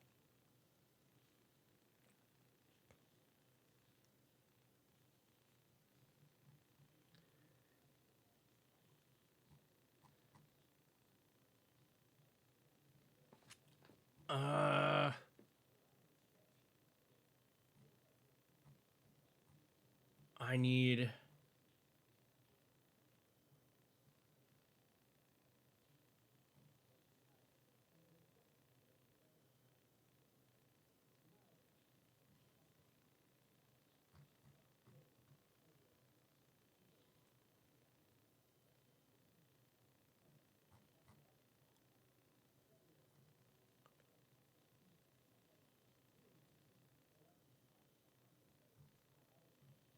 Oh, what about free spells? Like not free, but like the untap spells. Like Frantic Search. You could run Snap here.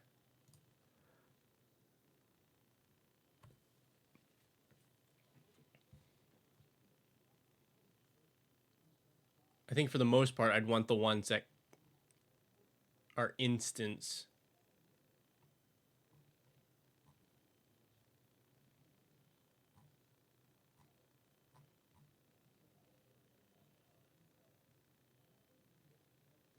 Oh, yeah, I saw that Schultz earlier had mentioned rebound spells. And I have really enjoyed this spell in a lot of decks. Quantum Misalignment. Also surprised that this card is a little pricey. But hey, what if you had second Chico and Narset, and then the next turn it rebounds and sets you up for an easy second spell? Oh, is that Rob? Both of you.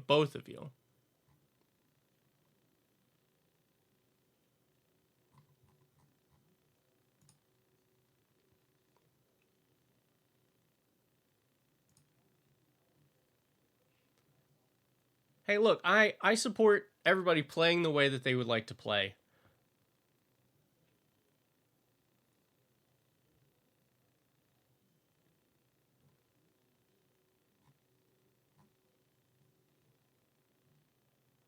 Okay, I'm gonna go digging a little bit. Let's find. I think I need to search it over here. If we go.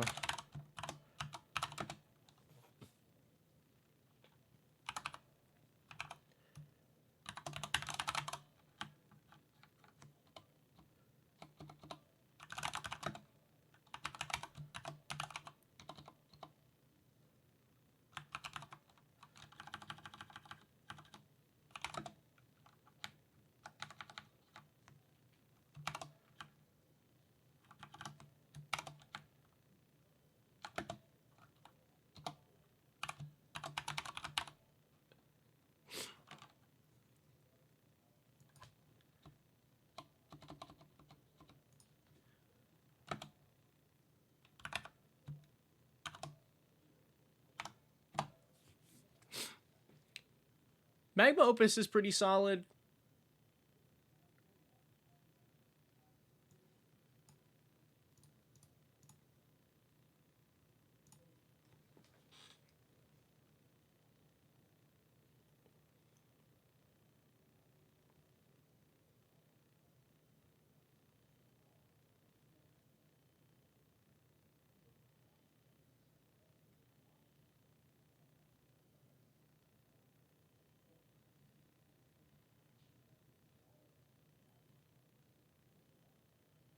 I just definitely feel like I'm missing something. Rite of Replication.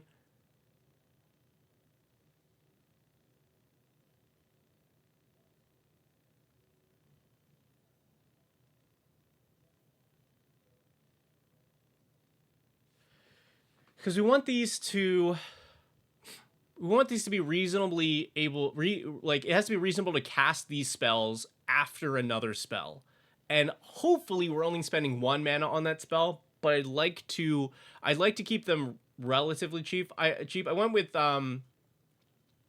with Revelation because it is an instant, which is an upside here. Opus is also an instant, but does cost 1 more.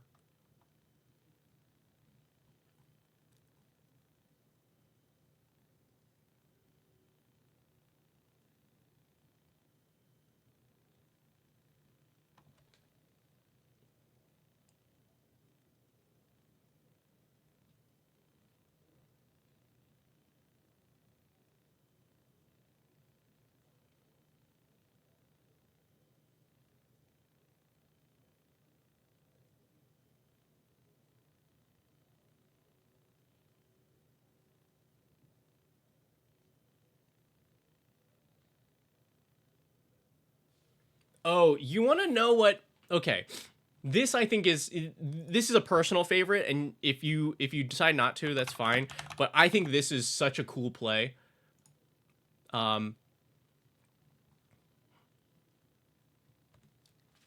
Word of Seizing has split second.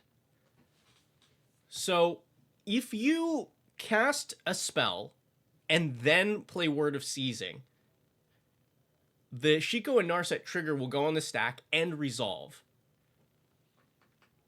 And you are not casting a spell or activating an ability. You are resolving a triggered ability that copies a spell. So both of these copies will resolve and before your opponents can do anything about them.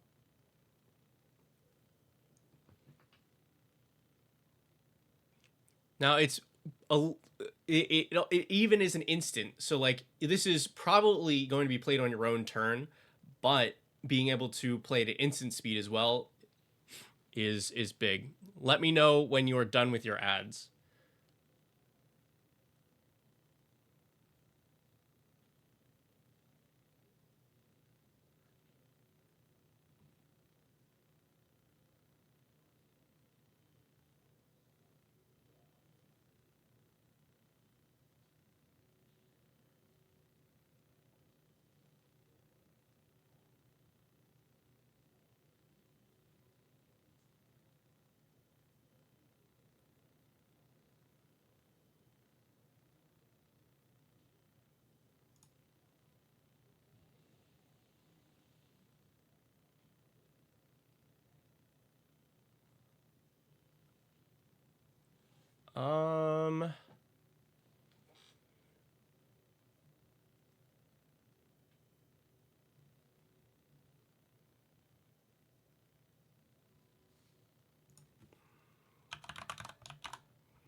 There we go.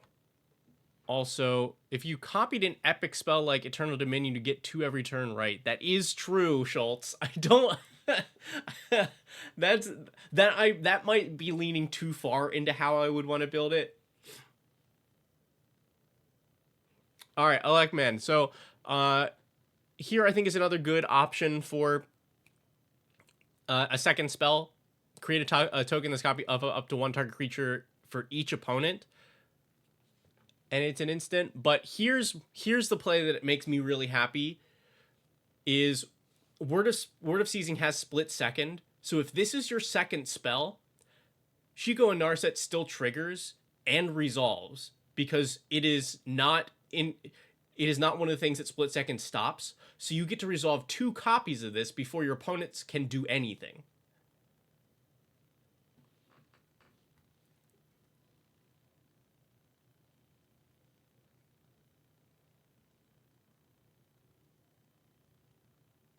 OG Atali cast the spells. That is true. Yes.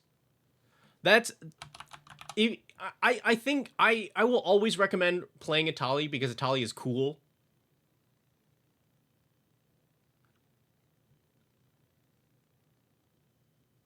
And then you even though this one is more random as well, you get to order the spells. So hopefully you are able to find a spell that has a target here.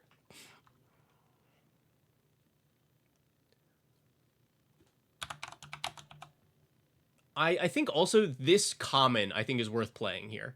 Narset's Rebuke. Because it pays you back 3 mana.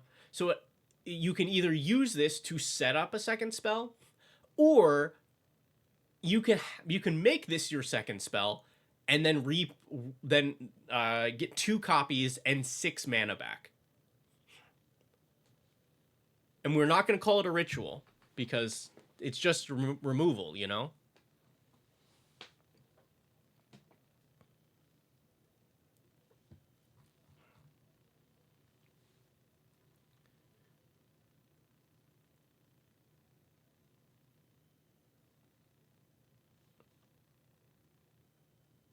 Triple Triad. You know what? I don't think I hate this here.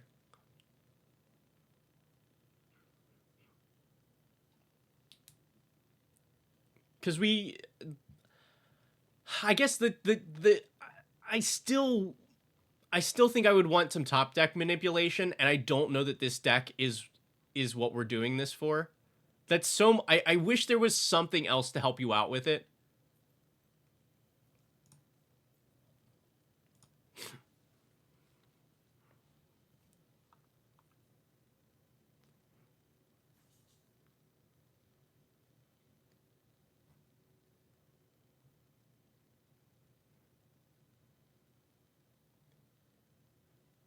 I was also thinking what was there was another thing in my brain.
I might be cooking too much here.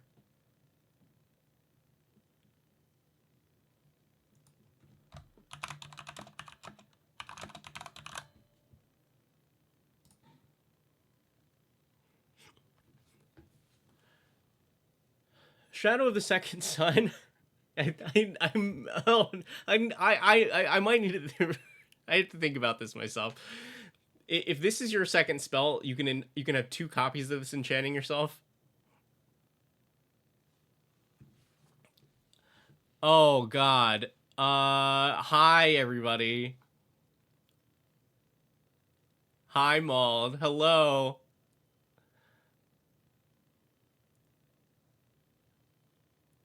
What's up? We're doing a deck tech right now. We're kind of restructuring this Shiko and Narsec unified deck.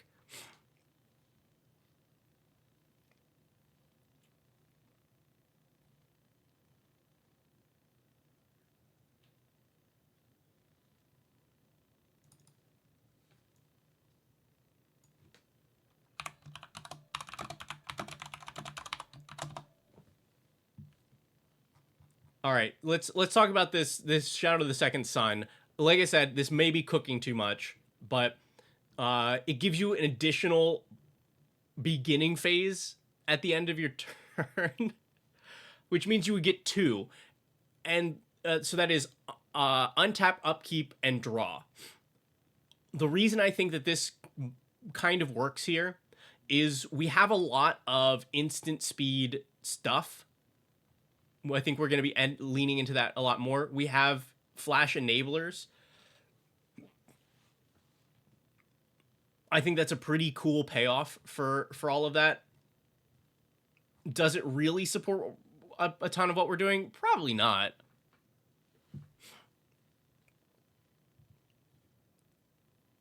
But it makes me happy.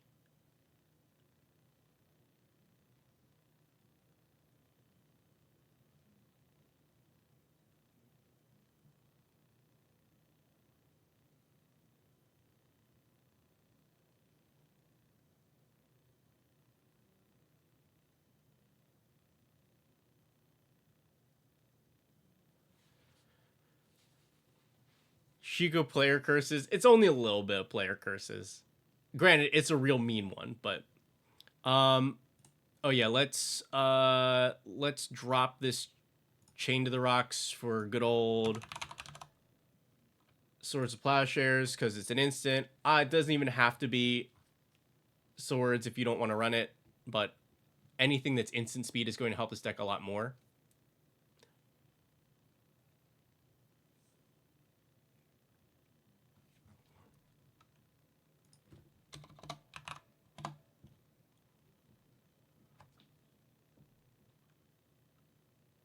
Oh, I love. Hold on. Here. This too. Plarganasari. God, I love this card. Upkeep. Each player exiles until they exile a non-land, so you're guaranteed to have hits. And then you have an opponent choose one of them that you can't cast, but you cast all the rest. So guaranteed second spell.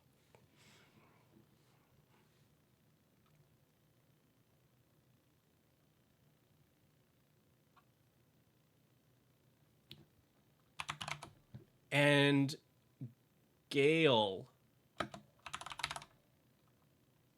Waterdeep Prodigy, I think, is a really good budget way to make this work. Where did it go? When you cast an instant or sorcery from your hand, you may cast up to one of the other type from your graveyard. You still have to pay for it, but this pretty much guarantees you're always able to double spell on each turn. Gale is very good here.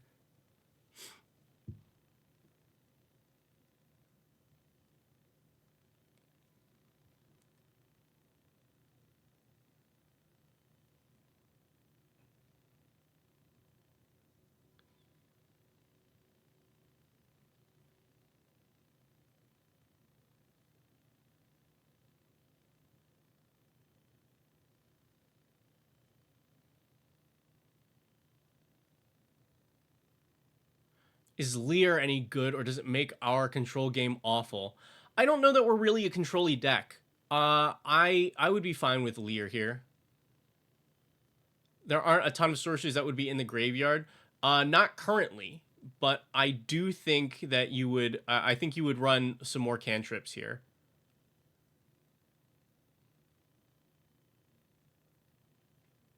But yeah, I think because right now we're just kind of dumping some stuff in that I think would work, and then we will. And is Lear all the time, or is it only on your turn? I would guess it has to have some drawback, right? Lear something. I don't remember. What is the rest of Lear's name? Disciple the Drowned. Just has flashback, yeah. Yeah, I don't think we're worried about our control game.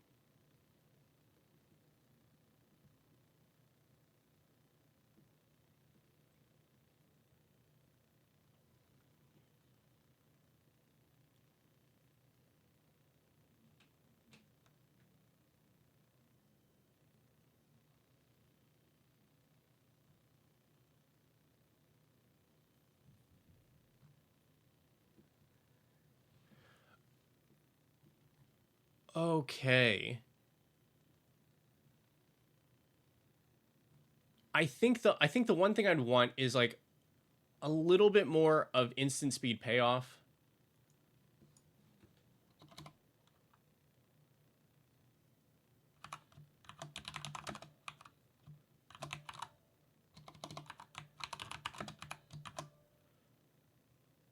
Um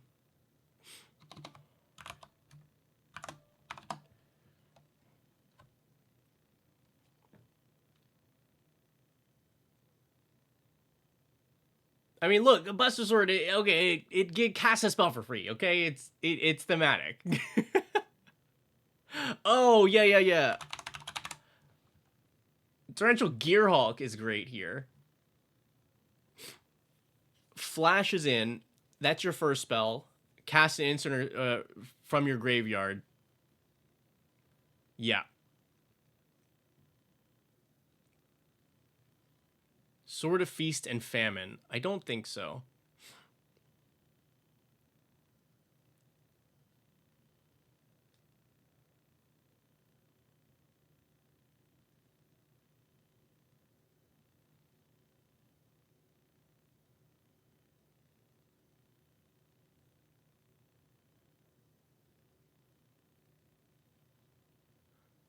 Magda that cares about crimes.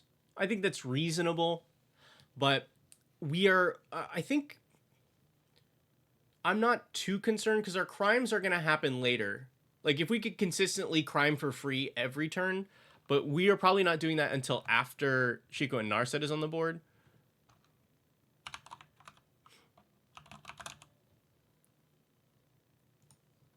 I don't know why I keep adding creatures to this, but it feels like I want to.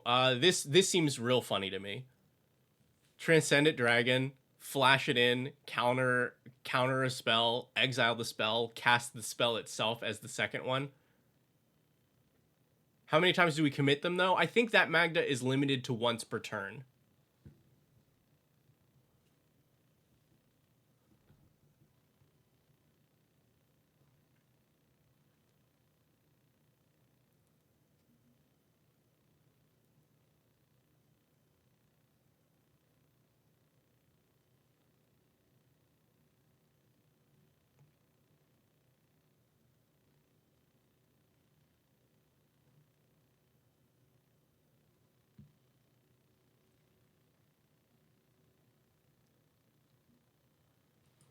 The other ones from the from that precon, um,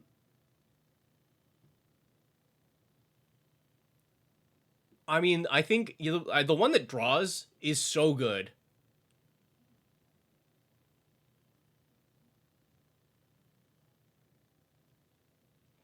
Kernzo, I think we'd be running something slightly different for Eris. We'd be leaning more into the instant sorceries. Right now we've got like a good number of creatures, and I probably would be not running many of them for this anyway. Throws of Chaos is funny, but I think not exactly what we want. Because we decided to lean away from Cascade and Discover and stuff like that because we want to maximize the chance that our second spell targets.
Oh.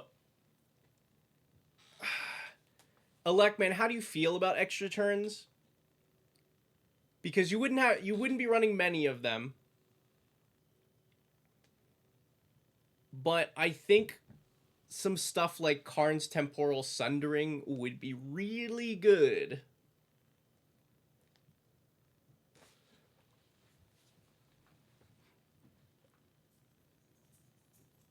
Because it's that one and Time Warp are the two that target.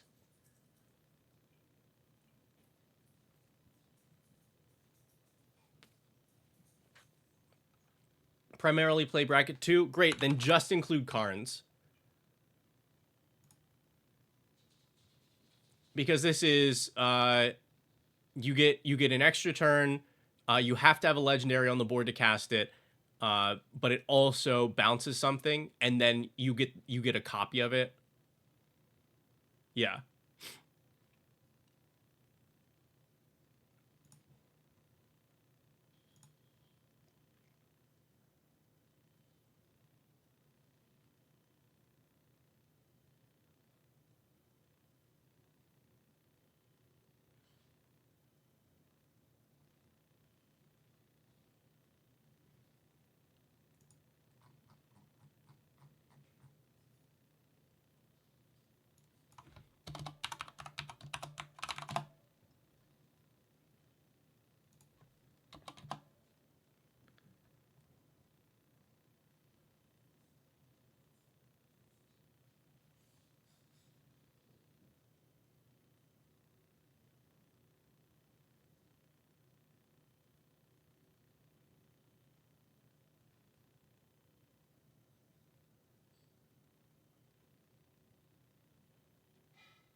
Trying to think of now also what good auras have flash that we would care about.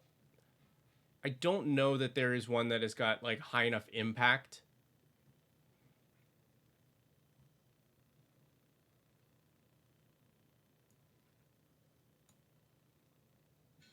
Because I saw you had Amphibian Downpour in this earlier.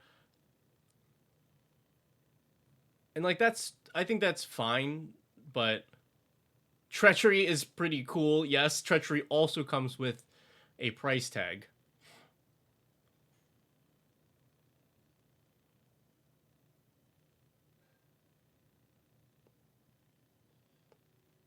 Hexproof. Yeah, I think I want something big.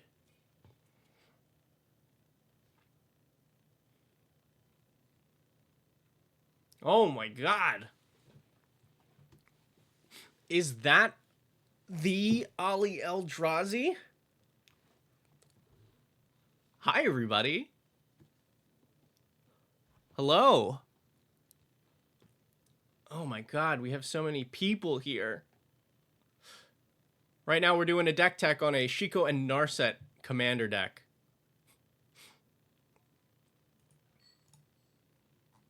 Aiming at double spelling. I think I will have to leave this one here for now. I think the struggle you're going to have that I haven't quite covered here is those big payoffs. I do think you need a couple more big payoffs.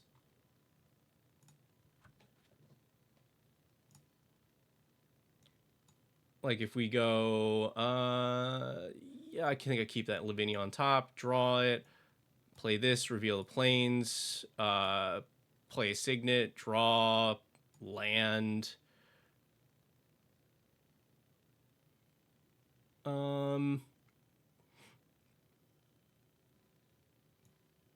Chico Narset, draw, land. Here we can go.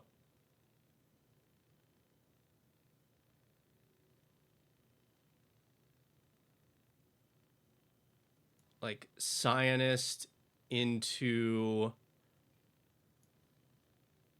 Lavinia, draw a card. Next turn we have this, and then I think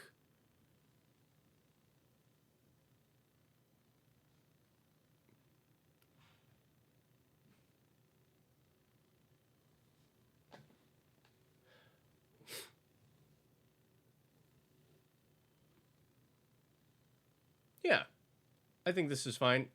Wait, so I forget. Yeah, because this is for sure, this for sure can be a bracket too. Um, an extra turn is not too much. Timely ward, there we go. This is funny, and I want to point out why before we move on. So you can cast it as though it has flash if it targets a commander. That's it. You can only cast it at flash speed if it targets commander. But then if you copy it, the copy does not need to target commander.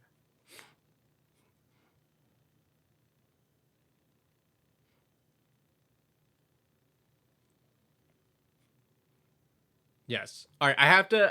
I gotta make sure I move on to the next one. I will point out.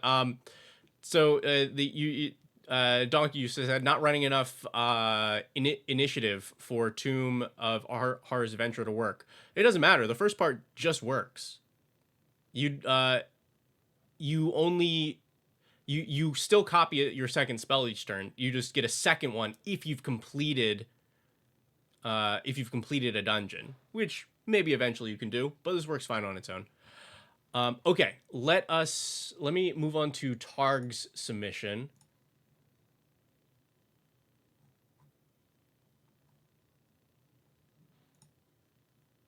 Oh, good choice. All right, so let's do a quick. No. I need to export you. Export. We want. Yeah, text I think is correct.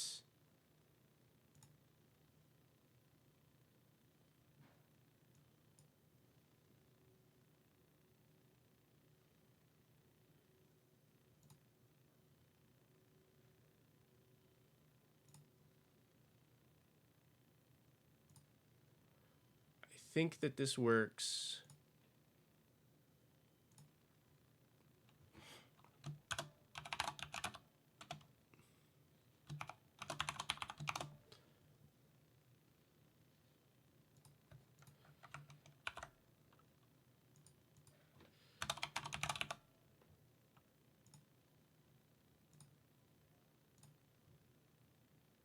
Yeah.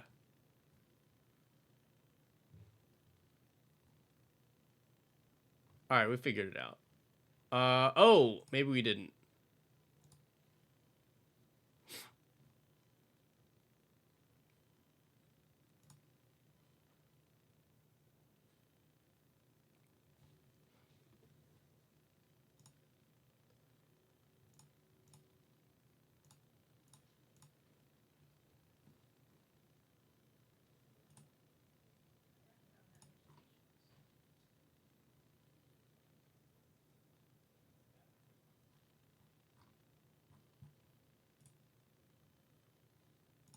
Huh. This is weird. Why can't I remove stuff?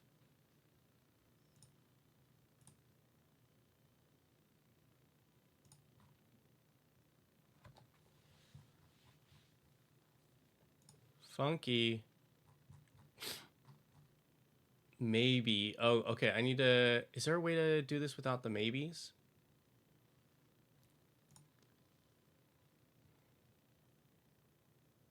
Your deck link. Yes. Yes. Let me.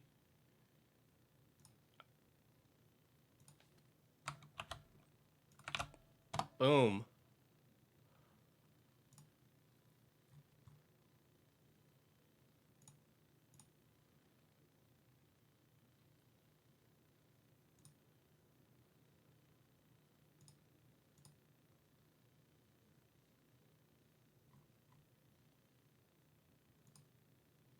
Check all and then remove maybe.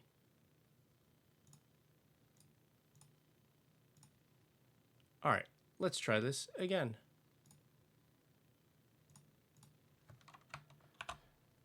Nope, that's not where I put that.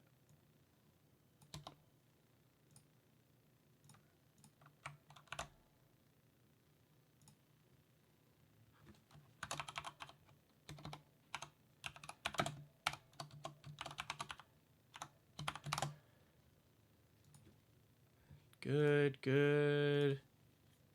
Success.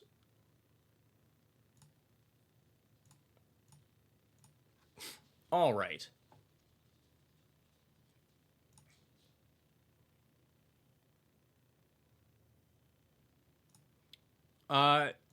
So talk to me, Targ. Do you have any specific goals for this? I don't know why it adds these tokens.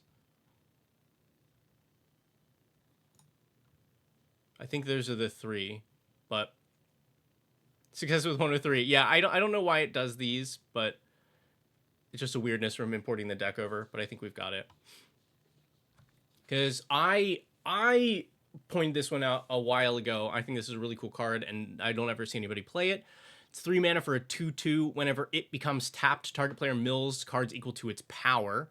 But whenever you cast a spell from your graveyard or activate an ability of a card in your graveyard, draw and put a +1/+1 counter on it.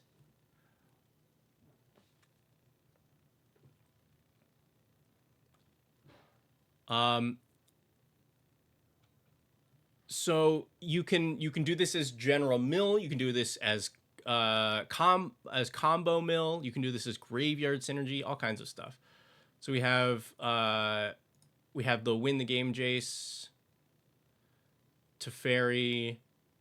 All right, we have okay. So this looks like mill ourself and use stuff from the graveyard. Cool, I'm on board. And then we have like Lab Maniac effects to be able to convert off of that. Suggestions, trying to build a combo deck. Yeah, because okay. Yeah, so a lot of good graveyard matters stuff. I see it. I see it.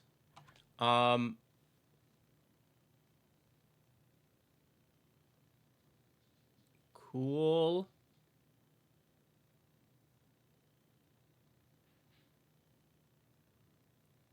Yeah, some good budget options here too.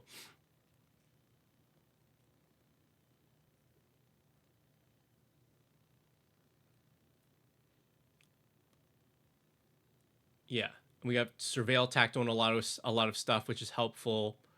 I really like Shore Up here. You could run Magic Diaper too, from Final Fantasy, because you get the untap on it. Okay. Yeah, and then some classic mill stuff. Are you not on Water Crystal here? I guess you're not really milling opponents much, right? Yes, it is the name that we've given to Magic Damper.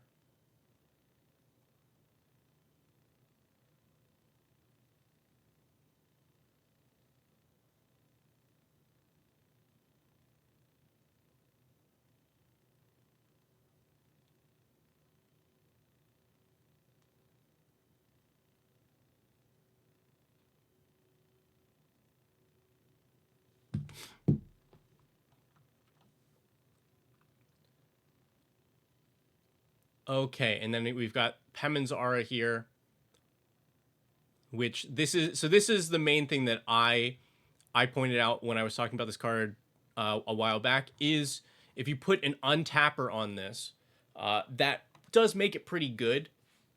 You also have Freed from the Real, which is a little less. Also allows you to untap, and this one lets you tap it as well, so you can just pay blue mana over and over again to tap and untap it. But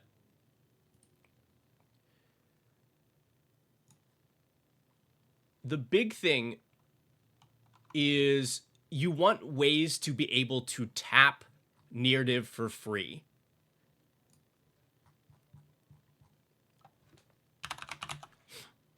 You can do that with the new planet. Easy. Ideal for this deck. Costs you just a tap land to be able to always get it tapped. Any vehicles. So you have the Conqueror's Galleon here that can crew for 4. But I would be running anything else that you can that does it cheaply. But here's the big one. If you want it to make it real, if you really want to make it combo, run Paradise Mantle. Oh, and yeah, there's your Relic of Legends. So Relic of Legends or Paradise Mantle, being able to tap Neardiv for mana means that either one of these plus a Pemin's Aura or Freed from the Reel allows you to mill your entire deck out for free.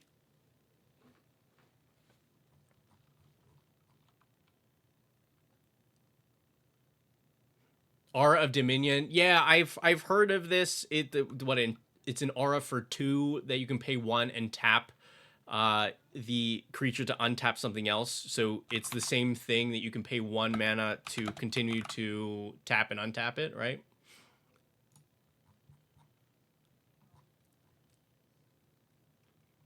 Yeah. There we go.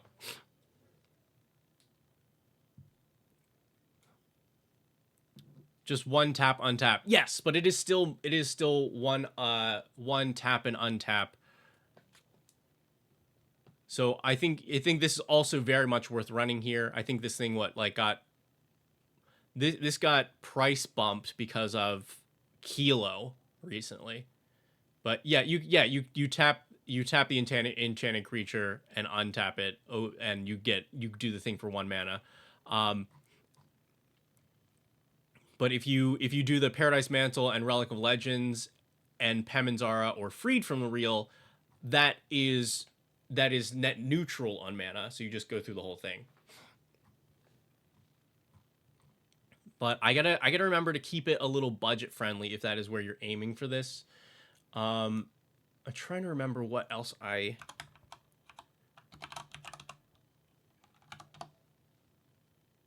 might have this deck available.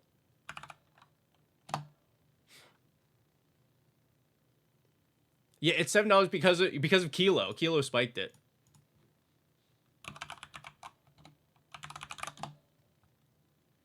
We're gonna go back to my old one. We're gonna look for Neardiv.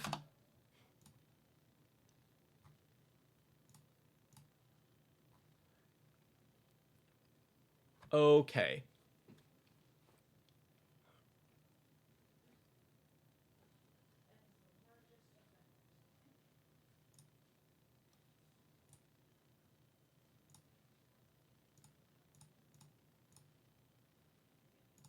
Wait, where did I put... Oh, it's over here. Okay. Yeah. Doesn't have to be budget? Okay, great. So some of the things, because I threw this deck list together pretty quickly. But also, I really liked Archmage's Newt here. Saddle allows you to tap for free. And then you are milling yourself, so you're likely to have an instant or sorcery that is good in your graveyard that you can flashback for 0. I put a lot of untappers in because that felt pretty easy.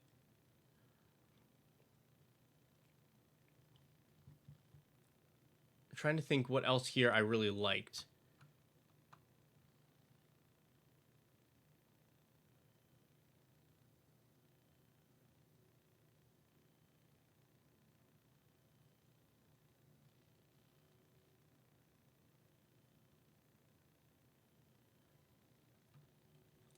Oh yeah, I'm hoping this thing catches a ban in Standard so that I can pick up some more copies for cheap. But if you have one of these, go for it, because you're loading up your own graveyard, and Neardiv puts counters on itself naturally. I also there's a couple things that have this sort of effect, but Neardiv does mill equal to its power. So even you are trying to combo off, and at that point it doesn't matter what Neardiv's power is, but to set up the combo is it's helpful to pump its power up. So I was also running just Blackblade Reforged as an easy way to increase its power. like Springleaf and Moonsnare prototype also.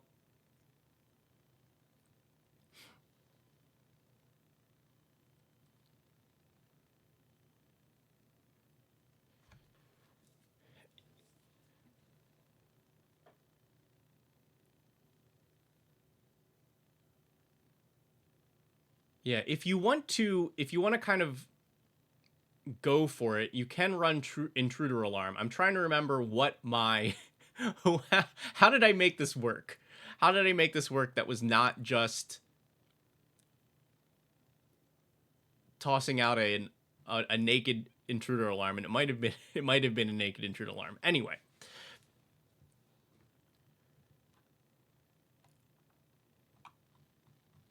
yeah, I think a good way to approach this if you're milling yourself is you do want to have some ways to pull back your combo pieces out of the graveyard.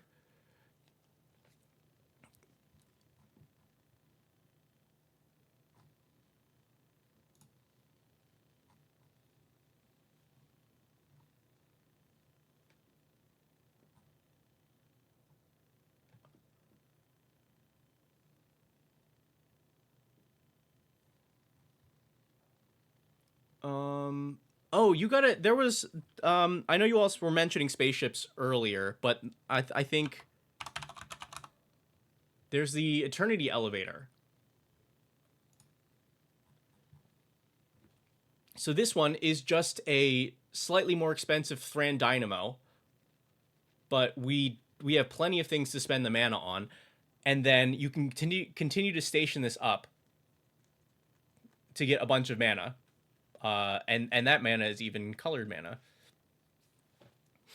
But even just as a solid mana rock that also allows you to tap, I think Eternity Elevator is pretty solid here.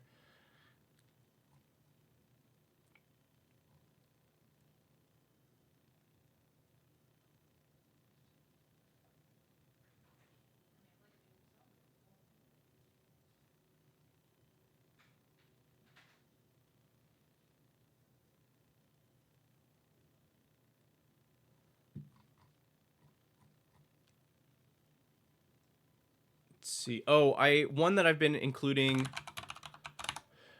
in my self-mill decks that I've really liked is Malevolent Hermit, because it's pretty reasonable to play this on its own, and then it just helps to protect your stuff from a lot of different spells for a little while until the 3 mana doesn't matter.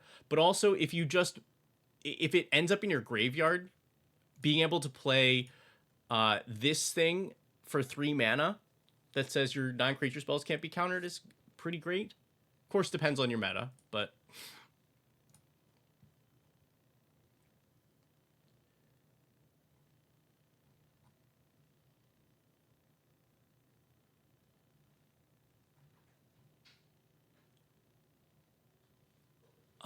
but I think so. The question for me is, how do we get enchantments back? How do we get Pemazara or Aura of Dominion or Freed from the Real back from the graveyard if they get there in mono blue?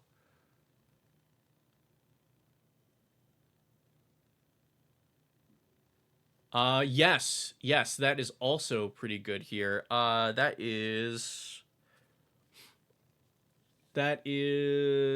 wow. Why can't I think of this? I played this in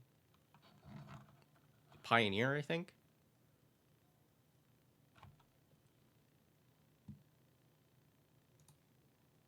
Deeproot Pilgrimage.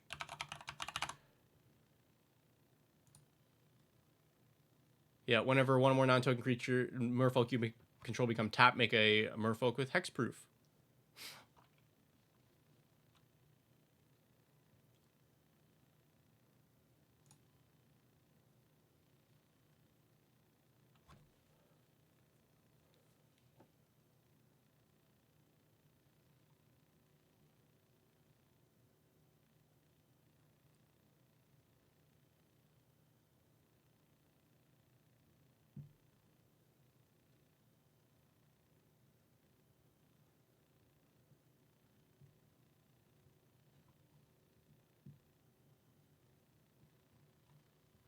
Yeah, codec shredder, and that's it.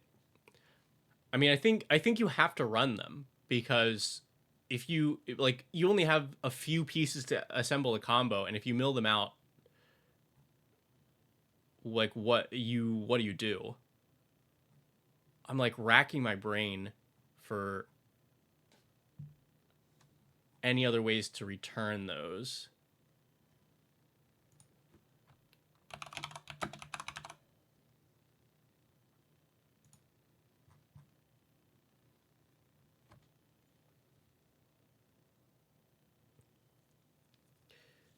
Man, Crystal Chimes is expensive. Skull of Arm is, I think, super expensive. What's Monastery Lore Master?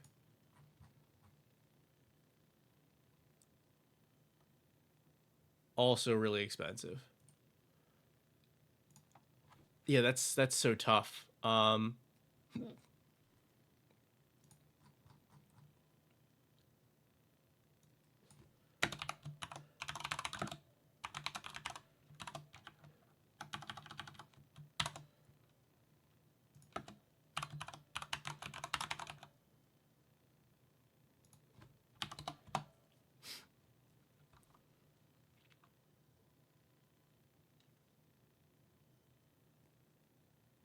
You froze, like you're like the stream. Conqueror's Galleon was here, yeah. Yeah, this is one way to do it. And it's really nice that it has the crew on the front side.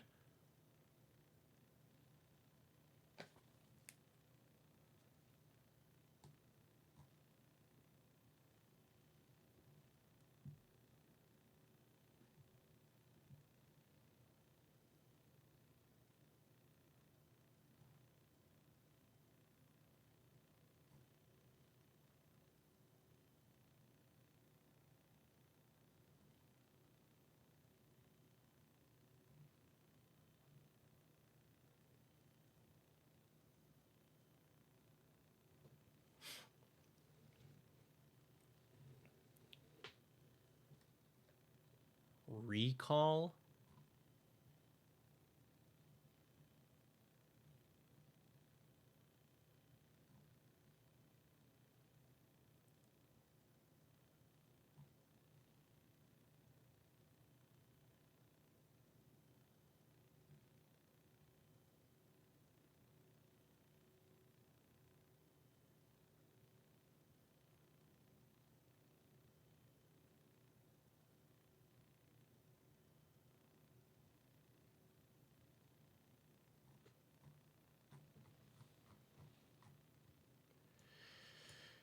Yeah.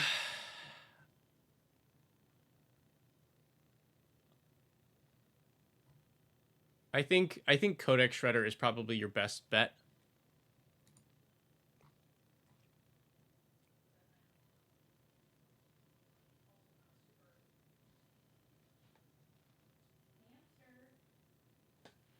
Hmm. Um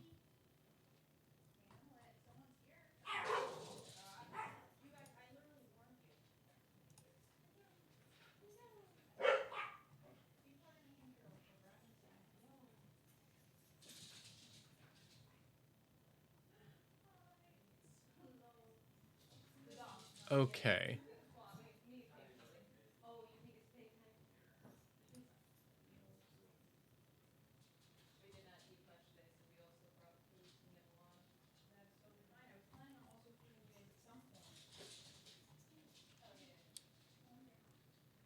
Okay. So if we're committed to this milling yourself out thing, but we're keeping it like a little lower in the bracket. We're probably because you have one, two, three wins for milling yourself out. One that helps you to not die.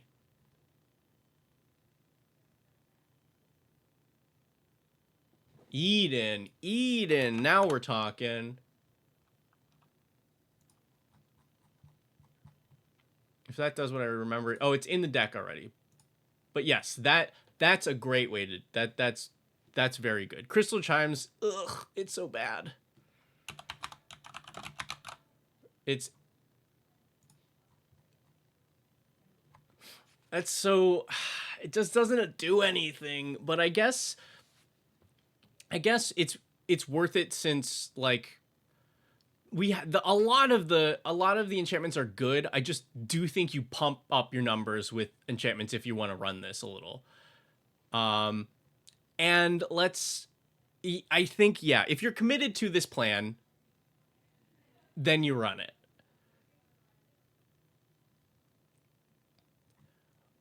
You also need to decide, do you want do you want to aim for the combo, or do you just want to self mill in general? Because a lot of the cuts you can make to this deck, if you are committed to finding the combo and milling yourself out, are these things like Waterlogged Hulk, um, and like some of the stuff that's doing little bits of mill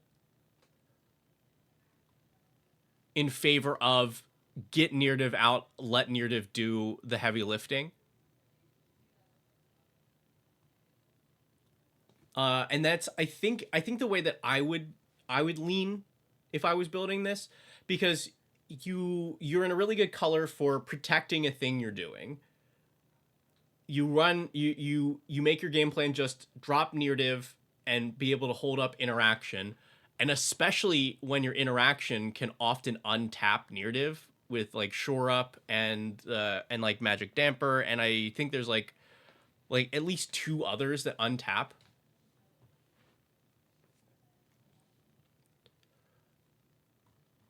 Then you can use Neardiv to replace like a good third of the cards here.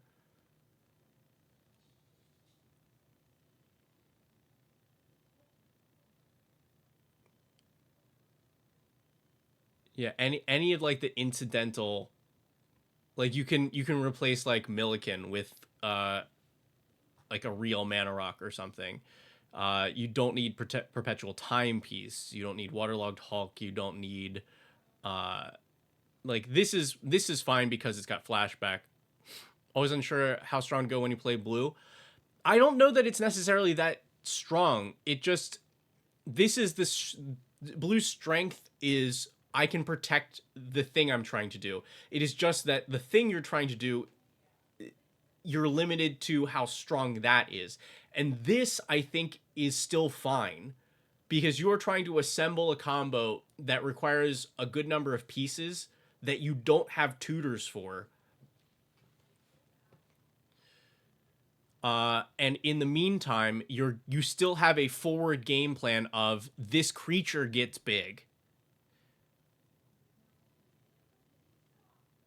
This creature gets big and provides you with card advantage because a lot of the stuff that you have you can play out of your graveyard. So I think if it's me, I don't know why I can't remove these tokens. I go I start cutting all of these little incidental mills.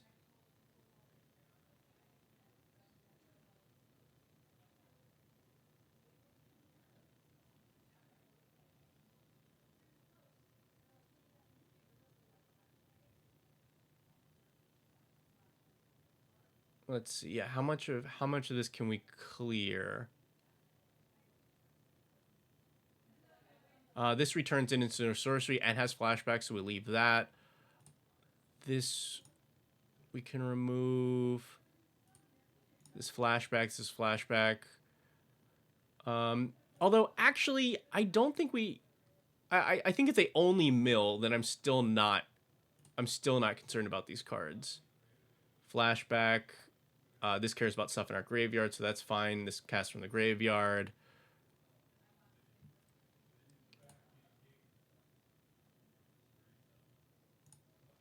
Get rid of that. Get rid of that. This gets us there much faster. Hello, Warlock.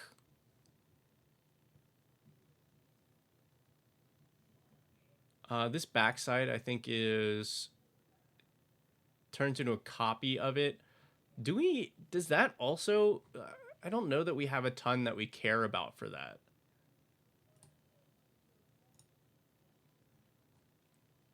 Okay. I think this stuff is better served as like witness protection or unable to scream, uh, because the. Let me see. Trophy mage. I mean, so now then you get into the question of like, do you start adding tutors to this?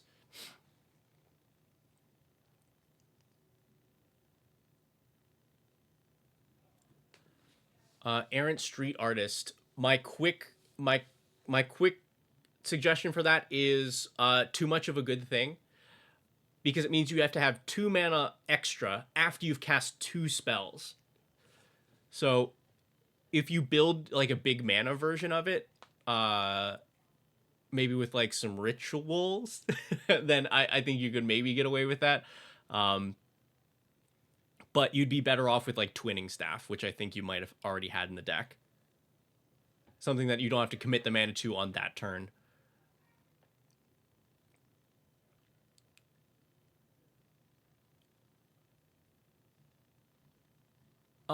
Secrets of the Dead, I think, is a trap. I don't think this card is very good. I wish it cost 2 or less. Um, because how many things are we actually casting from the graveyard? Because it has to, the floor has to at least be Phyrexian Arena for it to be playable. And I don't think we cast enough from the graveyard here consistently for this to be worth it.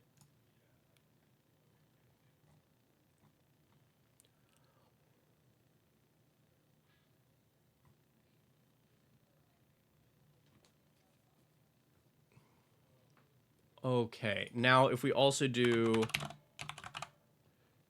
some more protection for Neardiv, I want to say, let's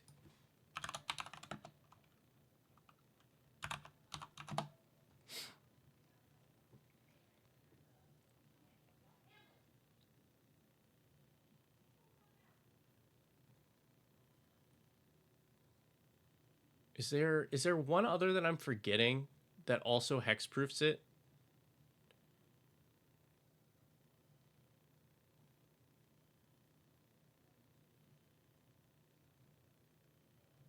It's got to have untap and hexproof.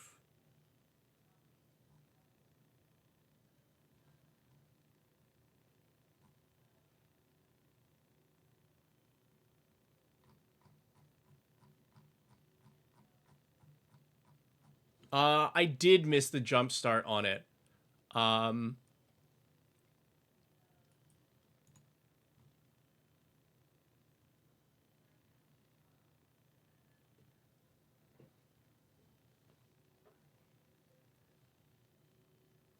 I did miss the jump start on it. I mean, I think it's better than Radical Idea, right?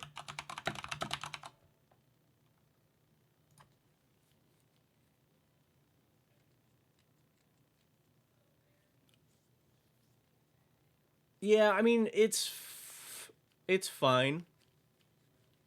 This is saying there's one in the sideboard. Yeah.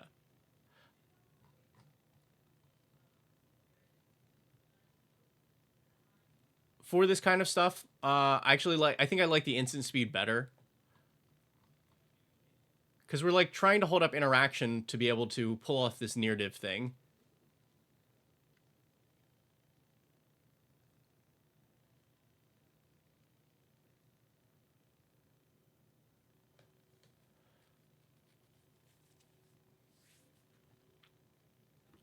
Yeah, I think we can also cut this. Same reason, we just don't have enough casts from graveyard.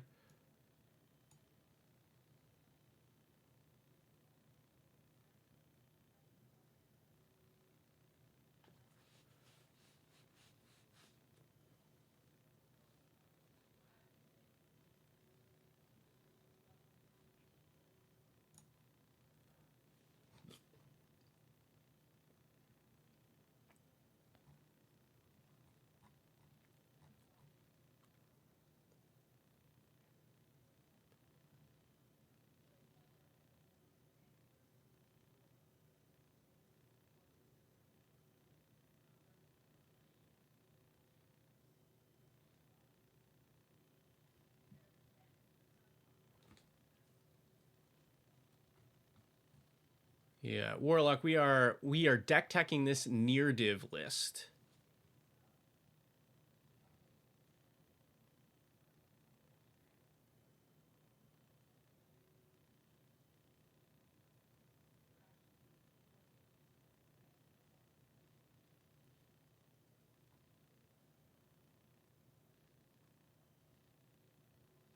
Uh-huh. Ha ha ha.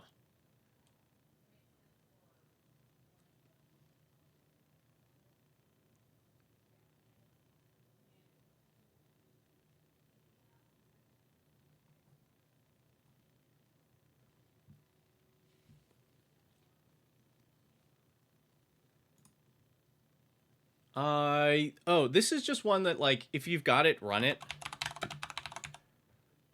I really liked Ledger Shredder here. Actually, even more in your list than in mine.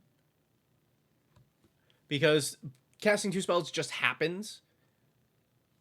Everybody does that. And then it allows you to pitch your graveyard relevant stuff and try and draw into your combo pieces.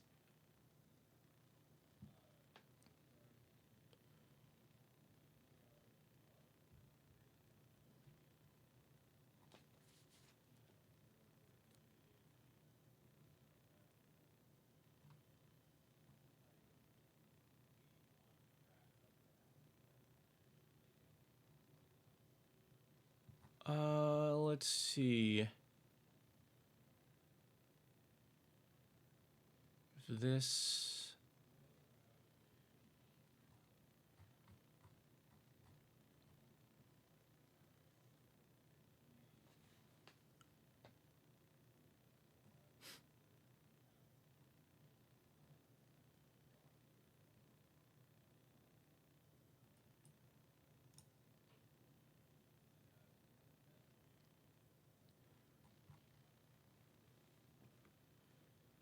Also, you're pretty light on, like, actual removal here. So it's another question of, like, how mean do you want to be?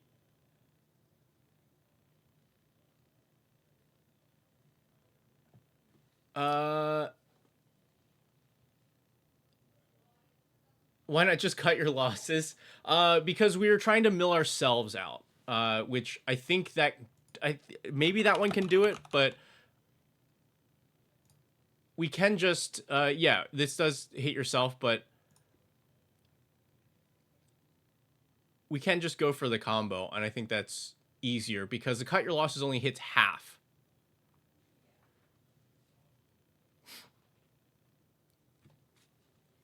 But yeah, I think you should run some more interaction here. It doesn't have to be like counterspells or stuff, but uh, you are a deck that is not running many creatures, that is trying to assemble a weird combo. You will sometimes need to kill things that are headed your way.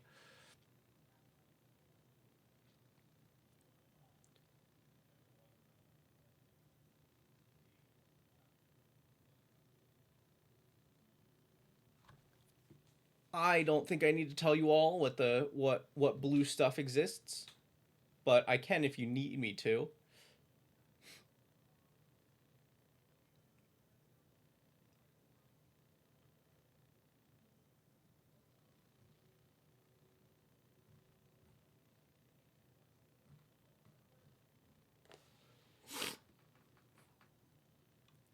Oh, do you have this?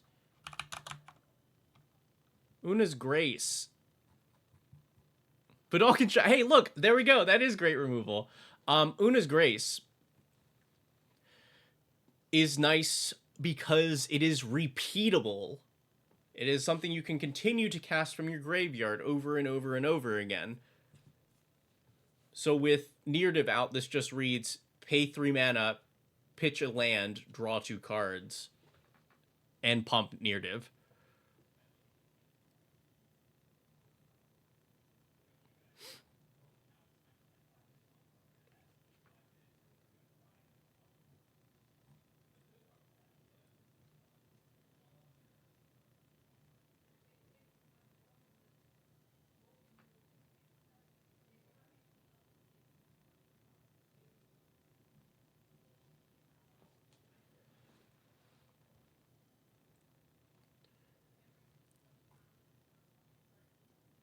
It took me a moment. I really like the harmonize here on this. Do we have other harmonize spells that are reasonable? Are you running all of them?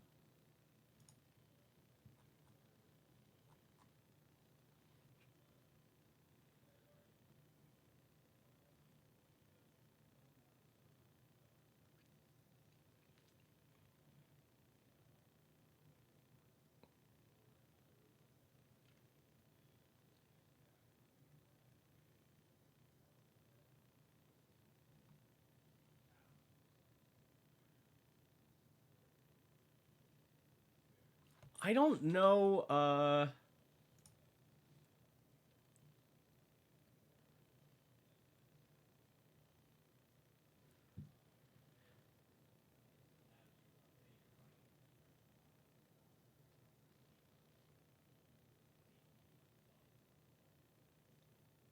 How do I feel about fade away?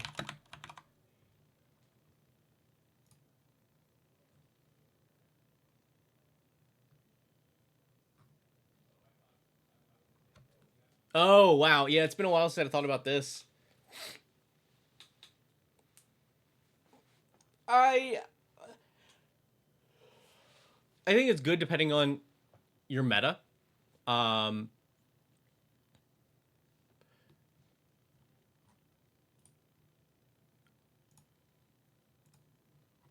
but I don't mind.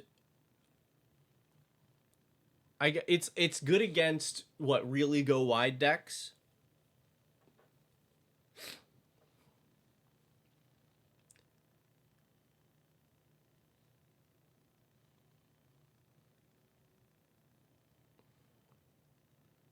Delve removal, yeah, that definitely works.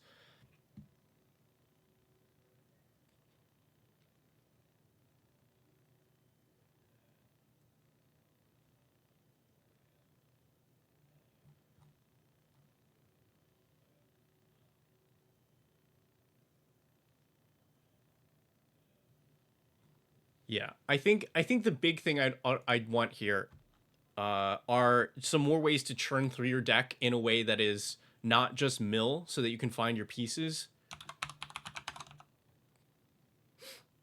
Why not Smuggler's Copter and Subterranean Schooner? Both of these allow you to crew with near div and help you to start running through your deck. I'll be right back.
Okay.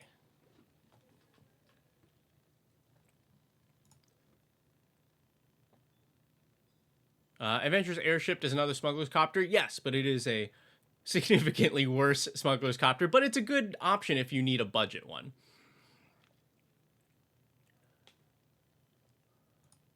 Yeah, other ways to kind of to churn through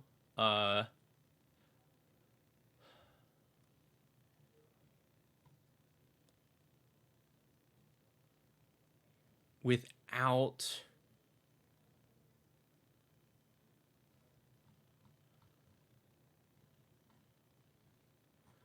you've got 25 instants and sorceries. I'm trying to think.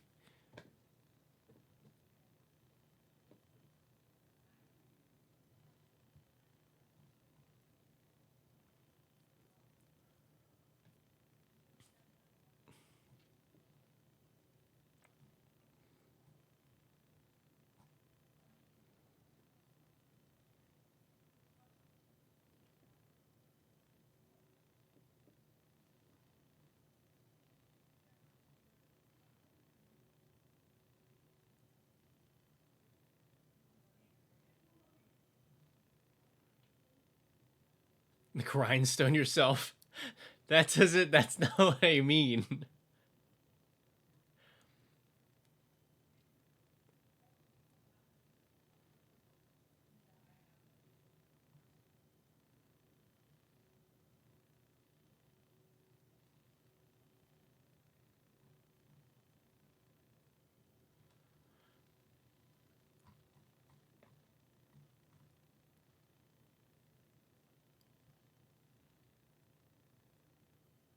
Mm.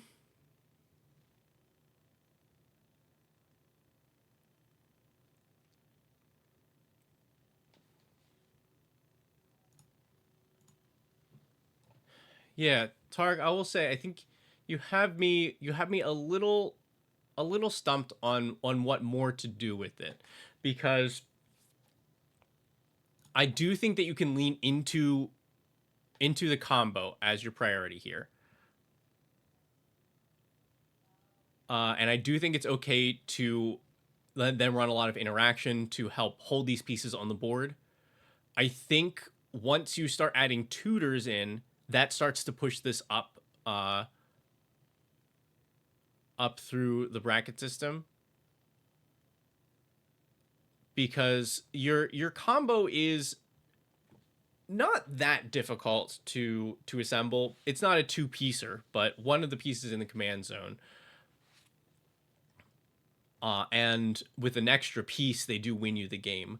So that, I think, would be the main consideration on where you're placing this deck. But this makes me very happy.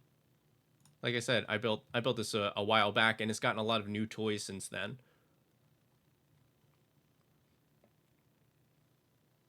Yeah, I would consider running though, like some of these big boosters, like Black Blade Reforged or anything else that gives it a yeah.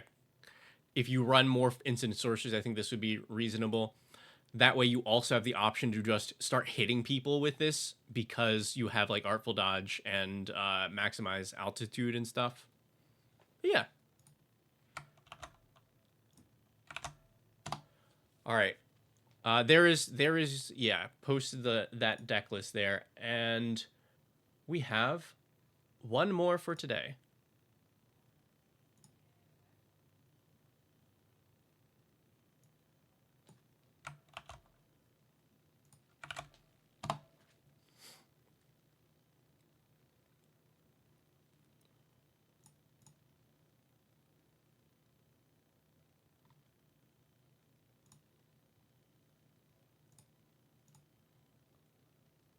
Okay.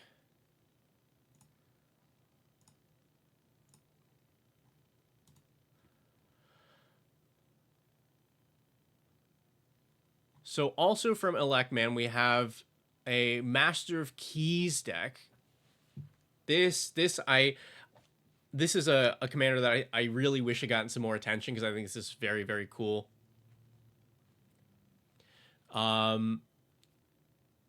So it's X and Esper for a 3/3 flyer. Enters, it gets counters. It gets X counters on it. You mill twice X cards, but then each of your enchantments in your graveyard has escape. So you can cast it from the graveyard by exiling 3 cards in addition from your graveyard. And Electman, you said this deck is the exact opposite of the last one. I know I want this to be a defensive Enchantress deck. I've only made very minor edits to it since it was last reviewed, looking for a tune-up and ways to see courts more reliably. Okay, and that is, I guess, why it is named Monarch of Keys, because we are playing defensively, getting the Monarch into play, and using that to grind some extra value. Cool. All right. White Spore Frog. Let's see. Mill and mill. Interesting. This one can mill yourself. This one can also... Okay, so both of these can mill yourself. Mill, mill, mill. Reduction. Mill. Oh, yeah. Also mill. Surveil 1. Enchantment stuff. Do love a Drift of Phantasm, which is funny. I like this, and I'm like... Maul suggests you roleplay as a British judge while you're the monarch.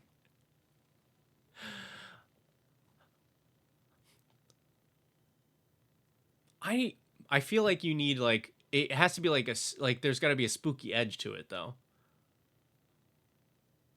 Like, ooh, tea and crumpets, or I don't know. It's I'm running out of gas. Okay, yeah, solid Enchantress pieces. Like to see the Gravebreaker Lamia here. Running Glimpse the Unthinkable just to mill yourself for 10. I mean, I guess you do need mass cards in the graveyard. Have you considered Neardiv? Search for enchantments, do this stuff. Yeah. Yeah, right, and you get a nice new toy with Singularity Rupture.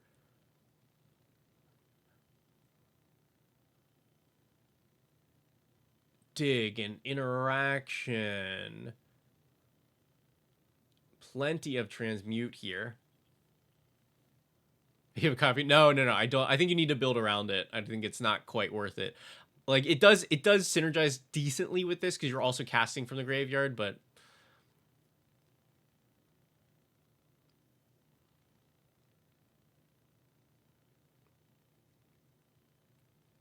okay. And then lots of enchantments.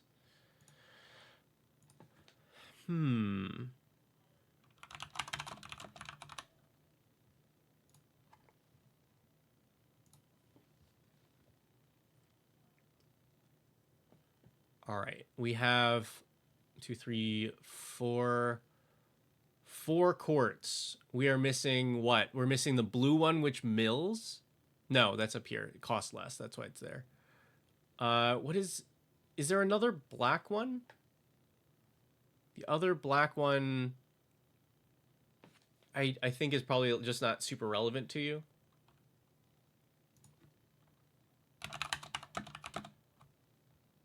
It's Court of Lochthwain. Yeah, you can steal your opponent's cards. I mean, like, I think I would run this because we are trying to get Monarch on the board, and the likelihood that you're able to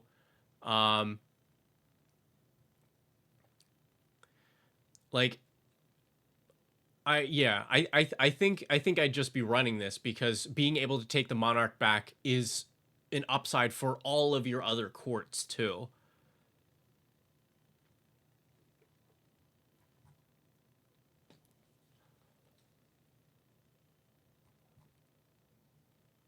Okay.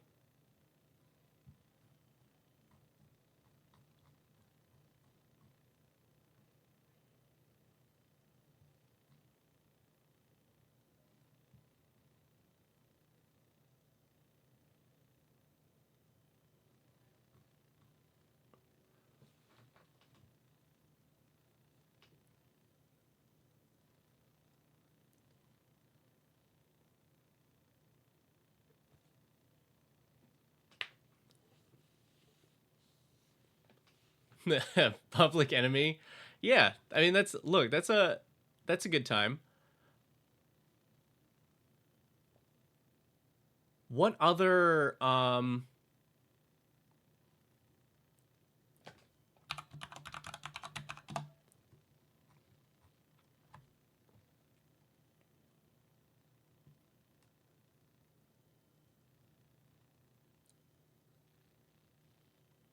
is there any other relevant monarch enchantments that we're happy with?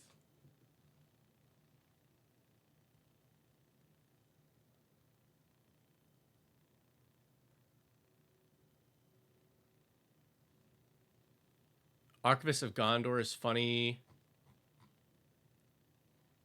If your commander deals combat damage to a player, if there's no monarch, you become the monarch. In the beginning of the monarch's end step, they draw a card.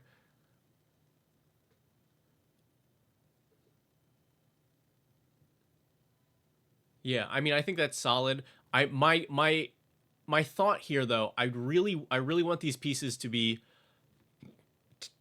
enchantments for the most part.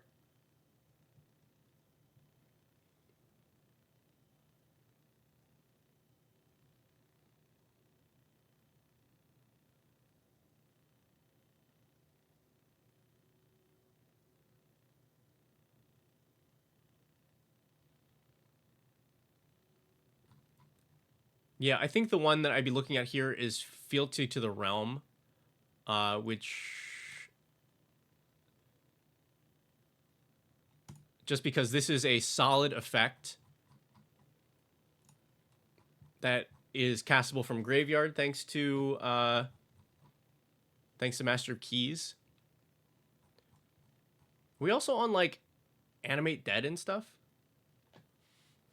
Court of Cunning. Court of Cunning is in the deck. Yeah, I mean, I think this is pretty free to run, like to run Animate Dead, to run Dance of the Dead. Right? That's the other one.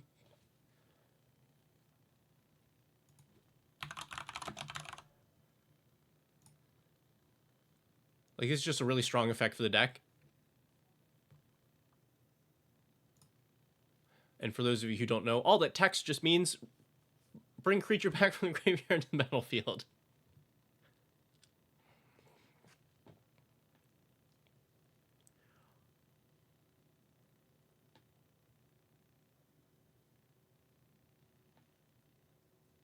Oh, Necromancy being the other one. Necromancy. Yeah, there's also Dance of the Dead, but I think that's like, yeah, that's slightly different price range. So yeah, only has like one printing from Ice Age. Is that right? Yep, one printing from Ice Age. That's it.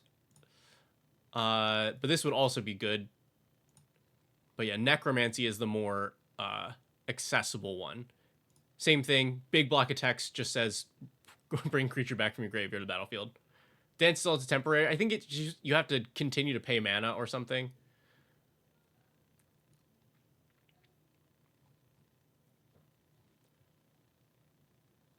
Cool. I'm trying. Let's see what.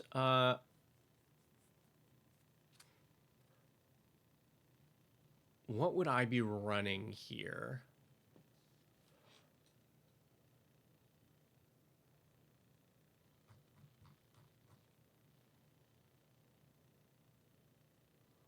Are you? Oh, you're running Zur? No.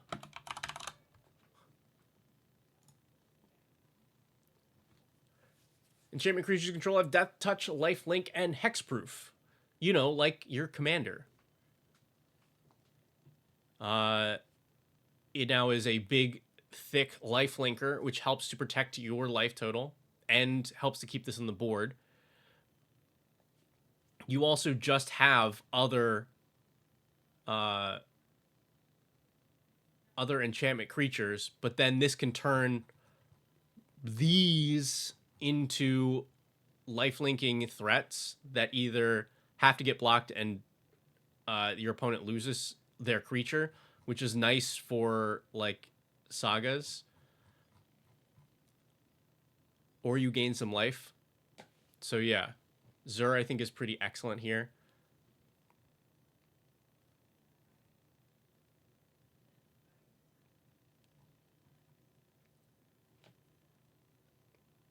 Oh, surprised also not to see Ghostly Dancers.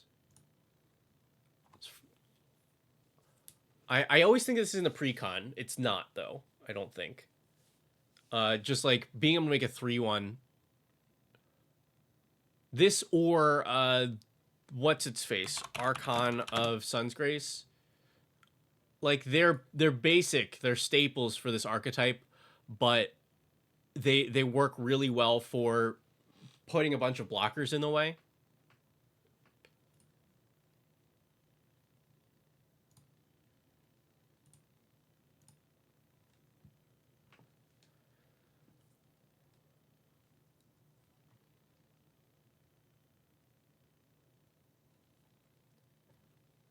Yeah, I think this is a very fun interaction. The fact that you can escape your fear of imposters out of the graveyard with Flash.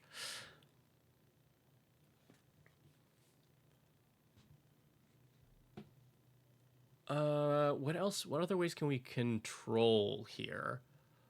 Because or other ways that are convenient to fill up the graveyard.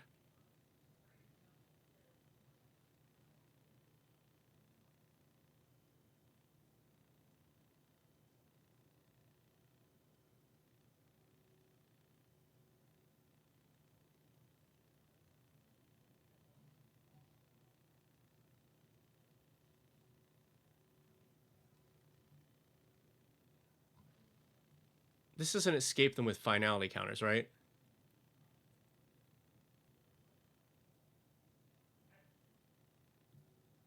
You should run like all of the saga creatures. Like any of the sagas that interact seem very good for this.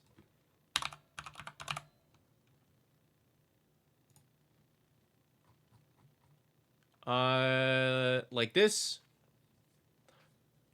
Chapter 1 is removal. Chapter 2 and 3 is ghostly prison. And chapter 4 is ramp. And then escape it again. I think most things like this are really good ways to go. Because like this has good control elements attached to it, but it's also a body that you can start swinging. And if it dies, great. Excellent.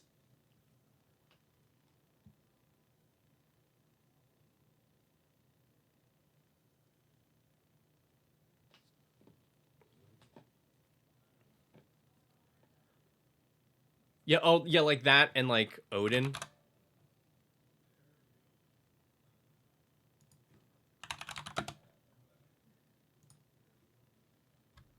Yeah, I would say any of these that have controlling elements are ideal.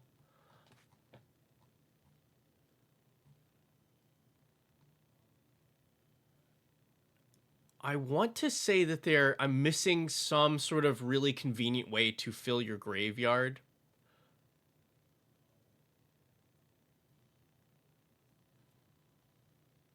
Yeah, this is very good to be able to Out of the Tombs. I don't think Out of the Tombs was here. No. I don't know that this is what we're looking for. Because you put 2 Aeon counters on it and you mill equal to counters, and then if you draw,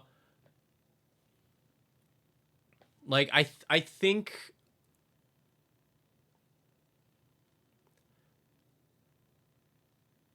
this is not like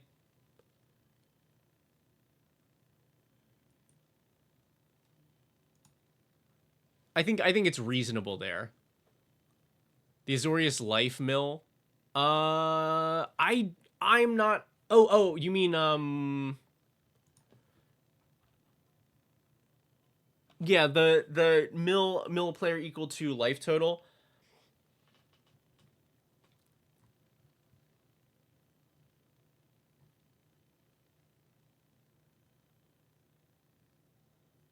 That's probably pretty reasonable here since you are protecting your life total pretty well. I also agree. I like Warring Triad definitely better than Milliken. Because it turns into a threat and it makes colored mana in your 3-color deck.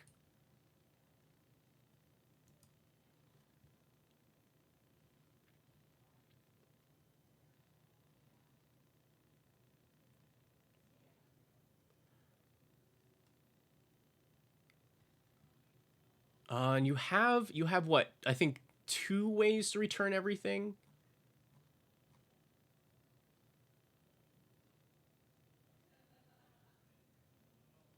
I think I saw...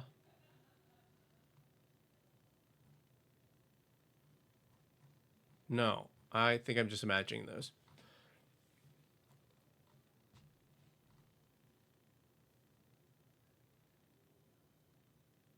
I had there was a thing in my head.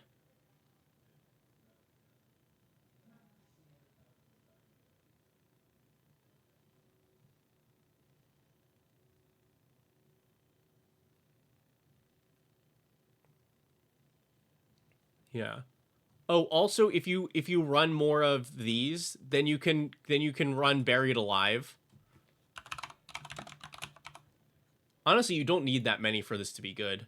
To just search for 3 creatures. Well, hey, these enchantment creatures are creatures. And you're already happy running some tutors. So I think just yeah, with this and like your Jimbo, that already makes it worth running the Buried Alive.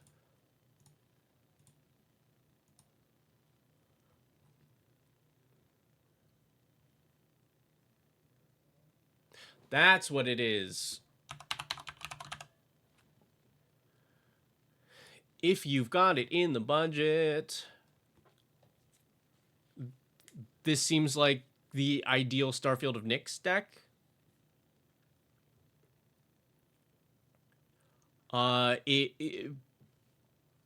That's kind of free. It's you like this is what your deck is doing already, and it's not like you like this continues to be good when you add more of this effect in.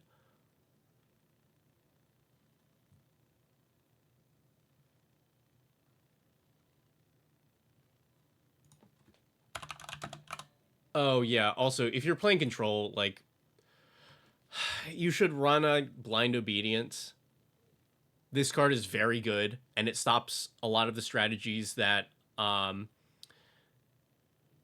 Obedience very good and it stops a lot of the strategies that you would be worried about, a lot of the aggressive strategies that are trying to kill you before you can control the board.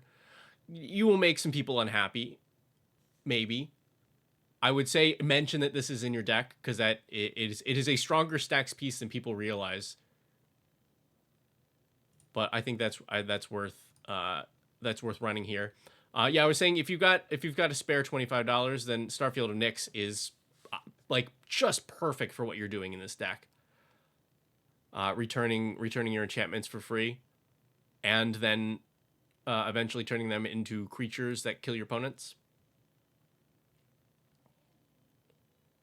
Yeah, I don't know if you caught the Buried Alive, but that's also really good if you're adding the Saga creatures.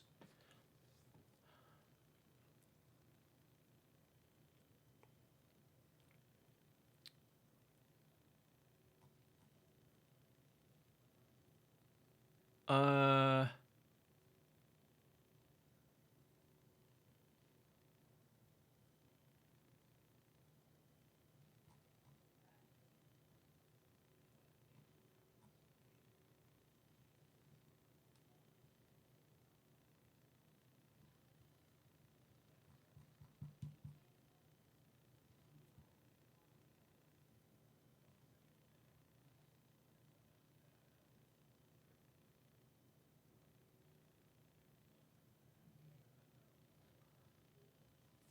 Oh, have you thought about this might be it's cute, but I don't it depends on what you like happening when you play. Tival's Judgment is pretty solid here. Because when you escape one of your enchantments, that's 2 triggers because you have one from 3 cards getting exiled to escape and one from the spell itself leaving your graveyard. So you're guaranteed to get at least 2 triggers from this. And it's an enchantment.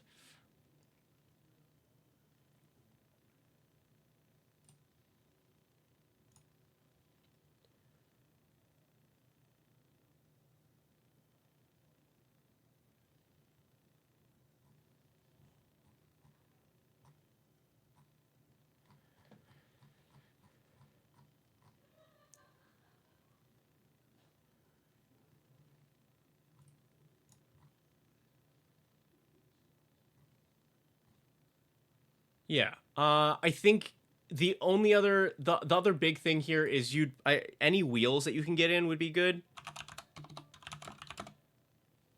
What am I? Not windfall. Yeah, any discard and draw wheels are great because they will help you to fill up your graveyard. They also help to balance you out if you are going down in cards.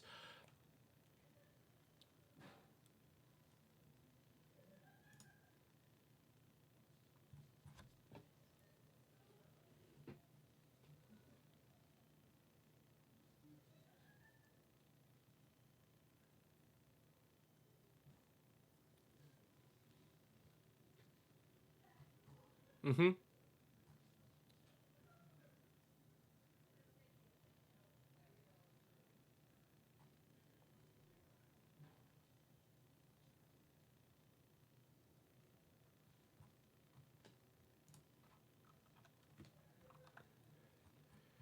You also so you have so much utility here.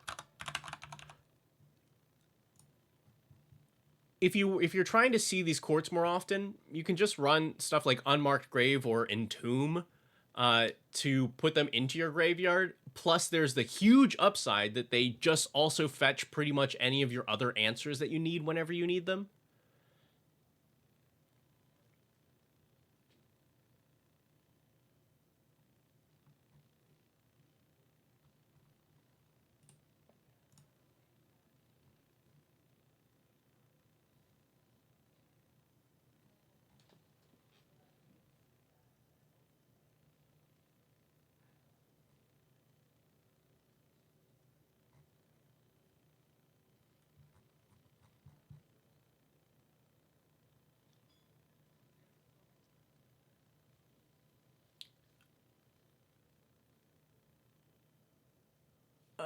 Oh, isn't there? There's just like what is it? Sphere of something something.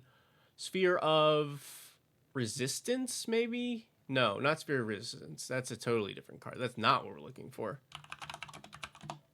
Sphere of don't attack me because I have enchantments. Yeah, sphere of safety. There we go.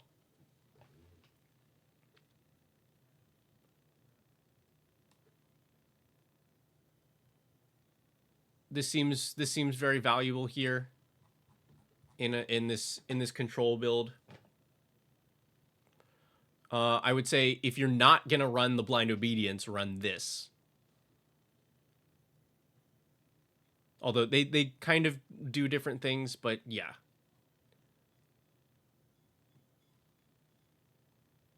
Dress down is repeatable. That's true.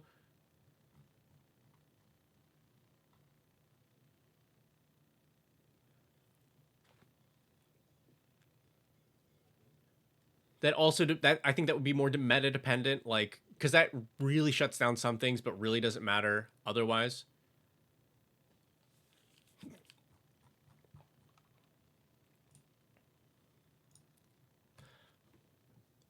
Okay, so then I'm just gonna go over a couple things that I think I would cut here.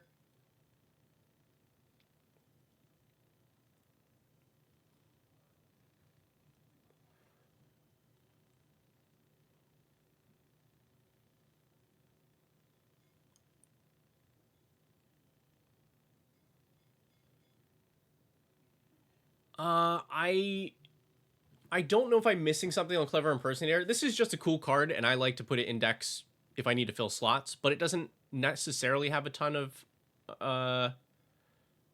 synergy with the deck because it doesn't trigger stuff like Mesa Enchantress. You cannot escape it.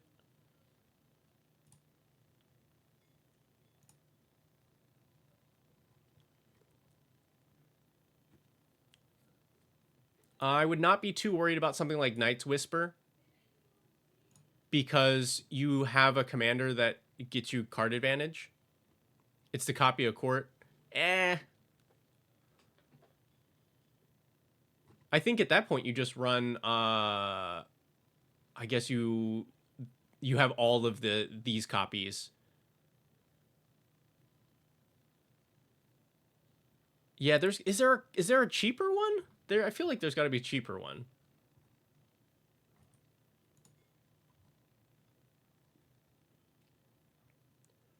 Oh, this was my suggestion.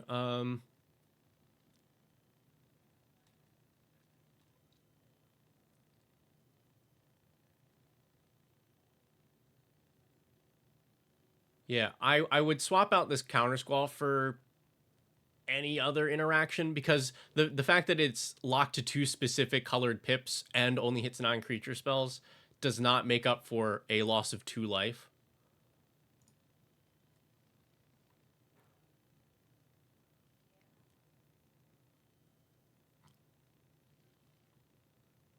The consult the star charts here is nice because it digs deep, but I would rather this be something that puts cards into my graveyard. I think it's a good idea to copy the courts. But I think you've got three really good options to be able to do that, and I wouldn't worry about anything else. I would want this to be something that puts cards into my graveyard, or we also just kind of went with some other tutors and stuff. Yeah, realm. I mean, well, at that point, like realm and that do the same thing for the same cost.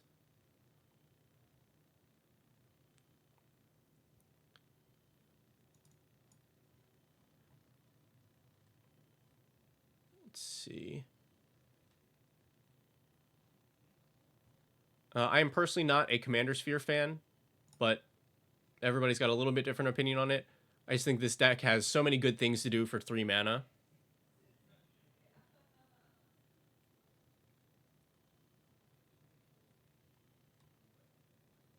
Let's see. I think Imprison the Moon is super, super overrated, especially if you're in anything but mono blue. You just have so many better answers for stuff like that. If you're using it to shut down a commander, then at least do like Darksteel Mutation.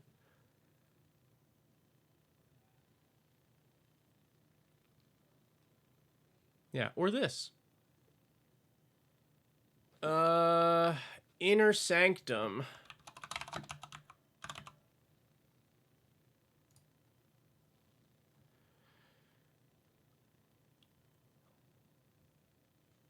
It's okay.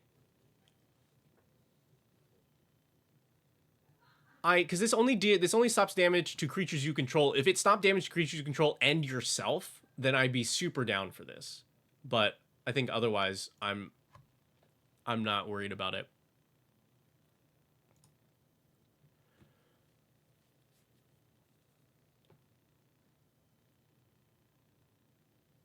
Yeah, Star Charts is definitely not better than Stock Up.